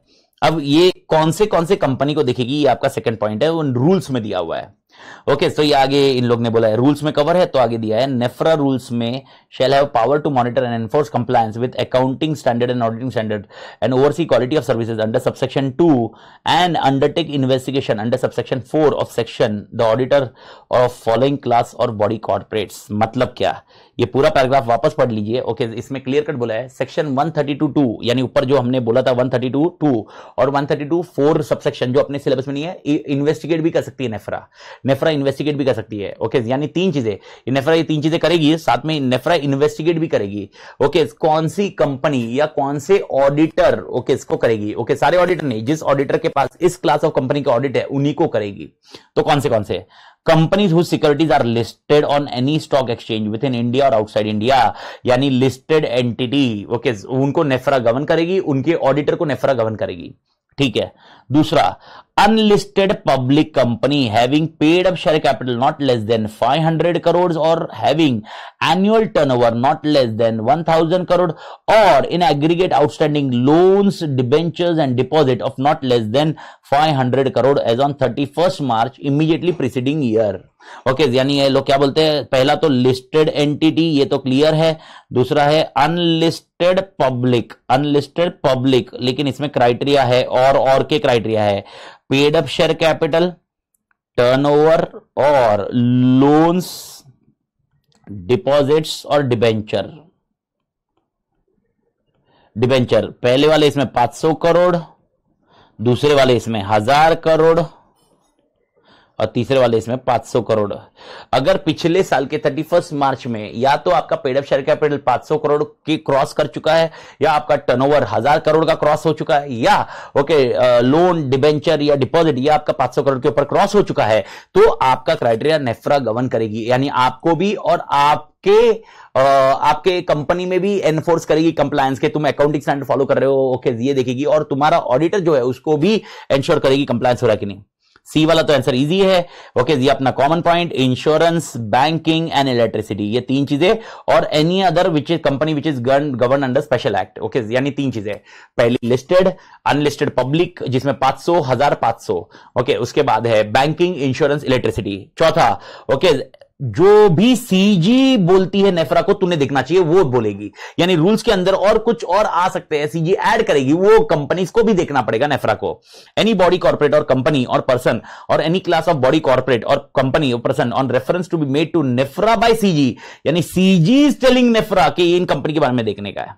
Everybody clear. एंड पांचवा इज वेरी इंपॉर्टेंट, जो ए बी सी डी है, यानी ऊपर के जो ए बी सी डी अपन ने चेक किया अभी, यानी listed company, unlisted public company, insurance, banking, electricity, उसके अलावा सीजी ने कुछ बोला होगा, वो कंपनी की अगर कोई सब्सिडरी है या एसोसिएट कंपनी है, सब्सिडरी है या एसोसिएट कंपनी है, ओके, सब्सिडरी एसोसिएट कंपनी है of that body corporate, okay, जो ऊपर है एबीसीडी के कोई सब्सिडरी, वो एबीसीडी मतलब ऊपर जो अभी गए ऊपर एबीसीडी, उनकी कोई सब्सिडरी है या एसोसिएट है, और उनका दो चीज, उनका इनकम या नेटवर्थ, उनका इनकम या नेटवर्क, किसका इनकम और नेटवर्क, वो सब्सिडरी और एसोसिएट का इनकम और नेटवर्क, ओके, इनकम और नेटवर्क अगर 20% से एक्सीड कर रहा है कंसोलिडेटेड इनकम और नेटवर्क से, तो भाई नेफ्रा उस पे पिक्चर में आएगी और नेफ्रा उनको भी गवर्न करेगी। तो नेफ्रा किनको किनको गवर्न करेगी देख लीजिए, आंसर इजी है, 5 पॉइंट, लिस्टेड, अनलिस्टेड, 100, 500, 1000, 500, उसके बाद बैंकिंग, इंश्योरेंस, इलेक्ट्रिसिटी, उसके बाद दिया हुआ है सीजी ने कुछ बोला नेफ्रा को, तो अगला बोला है इन चार, पहले चार में से चार की सब्सिडरी, ओके, या एसोसिएट जिनका या तो इनकम या नेटवर्थ 20% से ज्यादा है कंसोलिडेटेड नेटवर्थ से या कंसोलिडेटेड इनकम से, तो उनको नेफ्रा गवर्न करेगी। That's what A criteria is saying. तो ये पॉइंट कॉन्सेप्ट डिफाइन किया हुआ है नेफ्रा ने, ओके। सो बाकी आगे वाला ये पॉइंट प्रोसीजर है, ये आप देख सकते हो, इस पे मैं कुछ अपडेट नहीं कर रहा हूं, तो ये पैराग्राफ इस प्रोसीजर के उन्होंने ये फॉर्म भरना चाहिए, बट नेवरदलेस, ओके, ये आप रीड मार लेना। तो मैंने पहला बता दिया कि भाई यार, पहला कॉन्स्टिट्यूशन ऑफ नेफ्रा, नेफ्रा क्या क्या करेगी, कौन सी कंपनी और उनके ऑडिटर को करेगी। अब यहां पर जो आ रहे हैं, ओके, यहां से आप थोड़ा सा नोट रखना, ये फंक्शंस ऑफ नेफ्रा के कैटेगरी में जाते हैं, फंक्शंस ऑफ नेफ्रा, यानी जो ऊपर के 3 फंक्शन है ना मालिक, ये 3 फंक्शन, ये 3 है ना, ये 3 के डिटेल्ड आंसर अब कवर है मालिक, ये 3 के डिटेल, यानी वो रिकमेंडेशन ऑफ सीजी कैसे करेगी, ओके, वो मॉनिटर एनफोर्स कंप्लायंस कैसे करेगी, ओवरसी ऑफ क्वालिटी सर्विसेज कैसे करेगी, ये डिस्कशन यहां पर किया हुआ है। And this is almost last answer जो आपको ध्यान रखना। और इसके बाद पेनल्टी है, पेनल्टी तो मच इजियर है, ओके। तो एक क्या है, और ये एक अमेंडेड है, ये आप अमेंडमेंट में पढ़ लेना, इसके ऊपर वाला मैं भूल गया, ये एक अमेंडमेंट है, ये अमेंडमेंट शीट में पढ़ लेना, ओके। जो ऊपर वाला जो है, ओके, रूल 3 में, ओके, जो ये कंपनी के ऑडिटर है, ये कंपनी के ऑडिटर है, ये पांच जो केसेस है, ए बी सी डी ई, इन पांचों कंपनी के ऑडिटर है, इनको रूल 3 के अंदर, ओके, नेफ्रा को एक फॉर्म सबमिट करना पड़ेगा, जो पहले यूजुअली, ओके, उन्होंने 30 अप्रैल दिया था, जो कि पॉसिबल फिजिबल नहीं था, बहुत मुश्किल था, ओके, अब 30 नवंबर करके दे दिया, 30 नवंबर को उनको फॉर्म फिल करना रहता है। तो 30 नंबर है, वो अपन उसमें देखेंगे नेफ्रा 2 में, ओके, नेफ्रा 2 करके फॉर्म नंबर है, उसमें देना है, अमेंडमेंट शीट में देखते हैं अपन, फंक्शन देख लेते हैं। Functions are very important. Again function क्या क्या है, ओके, पहला फंक्शन आपने क्या पढ़ा था, recommending accounting standard and auditing standard for the purpose of recommending, okay, auditing standard और ऐसे standard on auditing for approval by CG, the NFRA क्या करेगी, shall receive the recommendations from ICI on proposals of new AS or standards on auditing, यानी okay, और amendments in existing standard on auditing और auditing standards, accounting standards, यानी ये पहले recommendations लेगी, किससे लेगी, ICI से, और अगर उनको लगा ICI से और इंफॉर्मेशन चाहिए तो they may seek additional information from ICI on recommendation received under clause A, okay, yeah, the NEFRA shall consider the recommendation and additional information in such manner it deems fits before making recommendation to CG, okay, यानी उनको पहला जो काम है वो achieve करने के लिए उनको 2 फंक्शन करने पड़ेंगे।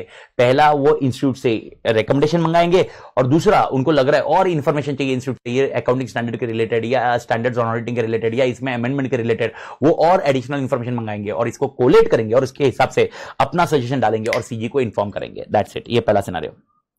दूसरा, monitoring and enforcing compliance with auditing standards for the purpose of monitoring and enforcing compliance with auditing standards under the act by company or body corporate governed under rule 3, ये सिर्फ rule 3 वाले हैं। Rule 3 वाले मतलब कौन से, वो 5 class of कंपनियां, 5 क्लास ऑफ कंपनी, कौन सी लिस्टेड, अनलिस्टेड, 500, 1000, 500, ओके, उसके बाद बैंकिंग, इंश्योरेंस, इलेक्ट्रिसिटी, उसके बाद गवर्नमेंट ने बोला वो, और पांचवा उनकी सब्सिडी जिनका 20% से ज्यादा है, ओके। क्या करेंगे, उनके ऑडिटर के वर्किंग पेपर को रिव्यू करेंगे, review working paper including audit plan, other audit documents and communication related to audit, evaluate sufficiency to the quality control system, वो पता करेगी कि भाई उनके क्वालिटी कंट्रोल सिस्टम सही है कि नहीं, किसके, ऑडिट फर्म के, जो उनके ऑडिट कर रहे हैं। नेफ्रा कंपनी के पास नहीं जाएगी, नेफ्रा ऑडिटर से बात करेगी, ऑडिटर के थ्रू काम करेगी। Perform such other procedure of other testing of audit supervisor and quality control procedure okay of the auditor as may be considered necessary. Of the auditor, मालिक याद रखना, ऑफ द ऑडिटर। ये तीनों जो rule 3 वाली companies है ना, 5 class वाली कंपनी, उनके ऑडिटर का ये 3 चीज कर सकती है, यानी वर्किंग पेपर मंगा सकती है। दूसरा ओके क्वालिटी कंट्रोल तुम्हारे सही है कि नहीं देखेगी। तीसरा सिनारियो ओके और कुछ टेस्ट करना है, मेरे को टेस्ट करना है, जैसे पीयर रिव्यू में अपन ने पढ़ा था, टेस्टिंग कर सकते हैं, वो टेस्ट कर सकती है। The NEFRA may require auditor to report on its governance practices and internal processes designed to promote audit quality and protect its reputation। यानी वो इन शॉर्ट गवर्नेंस प्रैक्टिसेस को रिपोर्ट करने बोल सकती है कि तुम्हारी गवर्नेंस प्रैक्टिसेस क्या है और तुम रिस्क कैसे कम करते हो, ये मुझे बताइए। The NEFRA may seek additional information or may require personal presence of the auditor for seeking additional information or explanation। भाई ऑडिटर इधर आ, मेरे को इन्फॉर्मेशन दे, क्या सीन है क्या नहीं है। ठीक है, तीसरा scenario, The NEFRA shall perform its monitoring and enforcement activities through its officer or experts with sufficient experience in audit of the relevant industry। ये आपको ध्यान रखना होगा। ओके उसके बाद NFRA shall publish its finding relating to non compliance on its website and in such other manner it consider fits unless it is reason not to do so in public. यानी जो भी non compliance है, उनको लग रहा है कि भाई ऑडिटर ने ये नॉन कंप्लायंस किया, ये कंपनी ने नॉन कंप्लायंस किया, वो सीधा अपने वेबसाइट पे डाल देंगे। लेकिन इट मे हैपन वो कोई कॉन्फिडेंशियल या बहुत एकदम इंपॉर्टेंट इंफॉर्मेशन हो तो वो डालेगी नहीं। The NFRA shall not the NEFRA shall not publish any proprietary or confidential information। तो सर फिर ये इंफॉर्मेशन बताने की जरूरत नहीं है क्या, ये सीजी को बताएगी। तो अगला point, NFRA may send separate report containing proprietary or confidential information to CG. And अगर नेफ्रा को लगता है reason to believe that any law or professional or standard has been violated by auditor okay वो decide करेगी कि भाई वो investigation उसके अगेंस्ट हो, यानी इंस्टीट्यूट अपनी इंस्टीट्यूट को बोलेगी इसके अगेंस्ट इन्वेस्टिगेशन कर भाई और मेरे को रिपोर्ट प्रेजेंट कर। ये सब कर सकती है नेफ्रा। आप इमेजिन करो ये सब सीए के अगेंस्ट हो सकता है मालिक। ऊपर वाला इंस्टीट्यूट आईसीआई से सब लेता है डेटा, ये एक सीए के अगेंस्ट कर सकते हैं, सीए के अगेंस्ट चल सकता है। तो इसीलिए सीए को ये एंश्योर करना पड़ेगा, प्रैक्टिसिंग सीए को एंश्योर करना पड़ेगा कि एट एनी कॉस्ट बहुत क्वालिटी वे में काम करे मालिक, क्वालिटी को इंपैक्ट नहीं करे, क्वालिटी को हैम्पर नहीं करे। और लास्ट वाला सिनारियो, ये अगर देखोगे तो सेकंड पॉइंट इसका है मालिक, ये सेकंड पॉइंट इसका है, कंप्लायंस इसका देखा ओके, रिकमेंडेशन का देख लिया। अभी क्वालिटी ऑफ सर्विस के लिए क्या क्या नेफ्रा कर सकती है वो अपन देखते हैं। Overseeing quality of services and suggesting improvement. On the basis of its review, the NEFRA may direct auditor to take measures for improvement of audit quality, including changes in their audit processes। अगर उनको लग रहा है, वो ऊपर का review करने के बाद लग रहा है कि तुम्हारे प्रोसेस सही नहीं है, तुम्हारे क्वालिटी कंट्रोल सही नहीं है, तुम्हारे प्रोसीजर सही नहीं है, मॉडिफाई करो okay, direct take measures for improvement. It shall be duty of auditor to make the required improvements and send report to NEFRA। यानी ऑडिटर ने उसको मॉडिफाई करना चाहिए और रिपोर्ट ऑफ नेफ्रा को रिपोर्ट भेजना चाहिए कि भाई हमने मॉडिफाई किया है। The NEFRA shall monitor the improvement। उसके बाद नेफ्रा इंप्रूवमेंट को मॉनिटर करेगी। NFRA may refer the cases with regard to overseeing of quality of services to किसको, quality of services of auditors body corporate refer into rule 3 to quality review board. अगर new syllabus वाले वो जानते हैं okay, old syllabus को मैं बता दूं ओके, दो कॉन्सेप्ट है, एक है पीयर रिव्यू और एक है quality control. Quality review is not there in your syllabus but quality review is again done by CG. तो कॉन्सेप्ट है क्वालिटी रिव्यू को भी रिफर कर सकती है और उसके हिसाब से क्वालिटी रिव्यू होगा। The NEFRA में टेक असिस्टेंस ऑफ एक्सपर्ट्स, यानी अगर उनको लग रहा है कि भाई यार लीगल एक्सपर्ट चाहिए या कोई एक्सपर्ट चाहिए तो उनका असिस्टेंस ले सकते हैं। दैट्स इट ओके, ये कहानी खत्म हो गई नेफ्रा की। यानी अगर देखोगे फंक्शंस ऑफ नेफ्रा क्या है ओके, ये 3 काम है ओके, ये 3 काम है, ये 3 काम को करने के लिए ओके आगे मैंने देख लिया। तो रिकमेंडेशन करने के लिए वो आईसीआई से पूछेगी और एडिशनल इंफॉर्मेशन मंगाएगी। कंप्लायंस के लिए मैंने आपको बता दिया कि भाई वो पूरा पब्लिकली भी कर सकती है और क्वालिटी ऑफ सर्विस को ओवरसी करने के लिए वो आपको रिकमेंडेशन देगी कि इसको इंप्रूव कर, तूने वो इंप्रूव करना चाहिए ओके। उसके बाद वापस वो चेक करेगी, इंप्रूव करके तुझे इन्फॉर्म करना पड़ेगा और उसके बाद वो चेक करेगी और उसके बाद वो अपडेट होगा, और नहीं हुआ तो वो इंटीमेट करेगी क्वालिटी रिव्यू करने के लिए। अगर ये सेक्शन से तुमने कंप्लायंस नहीं किया, पनिशमेंट क्या होगी? पनिशमेंट सिंपल है। in case of non-compliance, if any company or any officer of a company or auditor or any person contravenes NEFRA rule, the company and every officer of the company who is in default and the auditor or such other person shall be punishable under 450। 450 याद है, common एक अपन ने पढ़ा हुआ है, common penalty okay, law में पढ़ा है, लॉ में जाके पढ़ लेना, ये 450 का है। लेकिन ये मेरे लिए प्रॉब्लम नहीं है ओके, ये यहां पर अपना नेफ्रा खत्म हो गया, इधर तक नेफ्रा था। एक अमेंडमेंट को अपन देख लेते हैं, अमेंडमेंट की शीट को अपन देख लेते हैं। अमेंडमेंट में क्या बोला हुआ है, अमेंडमेंट देखो नेफ्रा में क्या है ओके। पेनल्टी की मैं डायरेक्टली आ जाता हूं, punishment for non compliance, directly मैं पेनल्टी पे आ रहा हूं एक बार, जो अमेंडमेंट में है ओके यानी मैंने तो बता दिया 450। साथ में फर्दर एज पर सेक्शन 132(4) इन्वेस्टिगेशन का जो मैंने बताया, as amended by companies amendment act 2019, the NFRA okay where professional or other misconduct is proved, यानी ऑडिटर के अगेंस्ट मालूम पड़ा कि ये प्रोफेशनल और अदर मिसकंडक्ट था, it may impose the penalty कितना, not less than 1 lakh rupees but which may extend to 5 times for in case of individual, not less then 5 lakhs और 10 times in case of firms. यानी अगर proprietor है तो 1 लाख या 5 times the remuneration which ever is okay, जो भी अपने लिए रहेगा, विच एक्सटेंड कर सकता है, हायर नहीं है, विच एवर एक्सटेंशन इतना हो सकता है। और अगर पार्टनरशिप फर्म है तो 5 लाख है तुम्हारा minimum amount okay, but which may extend to 10 times of the fees received. And उसके बाद आपको ऑलरेडी पता है debarring the member of the firm from okay, ये ऑडिटर करके और internal auditor or undertaking audit in respect of financial statement या internal audit कुछ नहीं बन सकता, बॉस नहीं बन सकता, नेफ्रा निकाल देती है। परफॉर्म एनी वैल्यूएशन कुछ नहीं कर सकता, कितने टाइम के लिए, 6 महीना कम से कम, and highest period is not more than 10 years, 10 साल से ज्यादा नहीं। इमेजिन करो, यानी you can not become an auditor okay, और you can not become a valuer okay for minimum 6 months okay and maximum 10 years, ये लिमिट नेफ्रा डिफाइन करेगी okay, ये वाला कॉन्सेप्ट है ओके। तो ये आपको पेनल्टी का ये अमेंडमेंट है, ये एलडीआर याद रखना, पेनल्टी फॉर नेफ्रा के केस में, ऑडिट के केस में, ऑडिट के केस में। और इसके अलावा एक जो ये तो अपने को समझा दिया मैंने, The NEFRA shall perform its function through such divisions. Amendment to be incorporated in page 5.47 of study material. ये मैंने आपको बता दिया, अभी 5.47 पे मैंने आपको कर दिया हुआ है ओके। इसमें जो पॉइंट है ना वो सब कुछ सच डिविजन इसमें भी प्रिस्क्राइब्ड है, उन्होंने बता दिया, उसको अपडेट कर दिया है। तो आप उतना जो 5.47 पे जितना अपन अपडेट किया वो रख लो। ये एक मेन पॉइंट है जो मैंने आपको हाईलाइट करने बोला ओके। उसके अंदर भी every auditor referred in rule 3 जो कंपनी का ऑडिटर होगा okay, they shall file return with NFRA on or before 30th November. ये पहले 30th अप्रैल था, 30th अप्रैल को इन्होंने चेंज करके 30th नवंबर कर दिया, 30th नवंबर कर दिया। तो 30th नवंबर को ओके नेफ्रा 2 में ओके फाइल करना है, रिटर्न फाइल करना है। ये किसने करना है? ऑडिटर ने, याद रखना, ऑडिटर ने फाइल करना है। किसको? ओके ये फाइल नेफ्रा को फाइल करना होगा, दैट्स इट। और बाकी तो कुछ है नहीं, एक्सप्लेनेशन का तो ठीक है, ये ज्यादा इंपैक्ट नहीं है, बस दैट्स इट। ये सीरीज है मालिक, तो यानी कोई क्लास में अगर अपना नेफ्रा वेफ्रा कवर नहीं हुआ तो उन लोग ने ये देख लिया होगा। Anyway okay, so all the best, do well मालिक, बहुत अच्छे से एग्जामिनेशन देना ओके, मोटिवेटेड रहना okay, just make sure that you are highly motivated with your task and content and stay positive and do well dude. कुछ भी रहा तो बस बताइए मालिक। एंड जस्ट मैं आपको ये बोलूंगा, अपने आपको लो मत करना कोई भी पॉइंट पे ओके। हो सकता है कुछ एग्जामिनेशन ऐसा बहुत सारे वीडियोस आते हैं कि क्या कर रही है इंस्टीट्यूट, क्या नहीं कर रही है, जो भी है अपने हिसाब से एग्जामिनेशन देना। प्लीज अंडरस्टैंड ओके, अपन मतलब अल्टीमेटली अपना सीए बनना बहुत जरूरी है रेदर देन मल्टीपल चीजों में ओके। हाँ, I am not telling you that at the cost of health or at the cost of life, because मेरे ख्याल से जो मुझे जानते हैं वो अच्छे से जानते हैं कि I am always focusing on life first then a CA. ये तो मैं क्लियर है, मैं लाइफ को जीने पे फोकस करता हूं। इसीलिए अगर आप मेरा स्टेटमेंट जो मैं फॉलो करता हूं प्रोटोकॉल ओके, याद रखना ओके, मैं ये वाला हमेशा बोलता हूं ओके, जिंदगी छोटी नहीं होती, हम जीना देरी से शुरू करते हैं, जब तक रास्ते समझ में आते हैं जाने का वक्त आ जाता है। वापस बोल रहा हूं, जिंदगी छोटी नहीं होती है ओके, हम जीना देरी से शुरू करते हैं, जब तक रास्ते समझ में आते हैं जाने का वक्त आता है।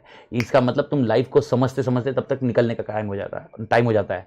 तो don't waste your life, enjoy the life, but at the same time right now don't create havoc for the things which are in external environment.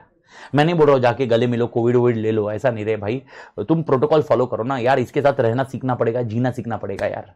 अगर ये 2-4 साल तक भी कुछ नहीं होगा तो क्या मतलब 2-4 साल कुछ नहीं करना क्या अपने को? नहीं रहे भाई, मेहनत करनी है, अच्छे से करो मालिक okay. So take care, all the best.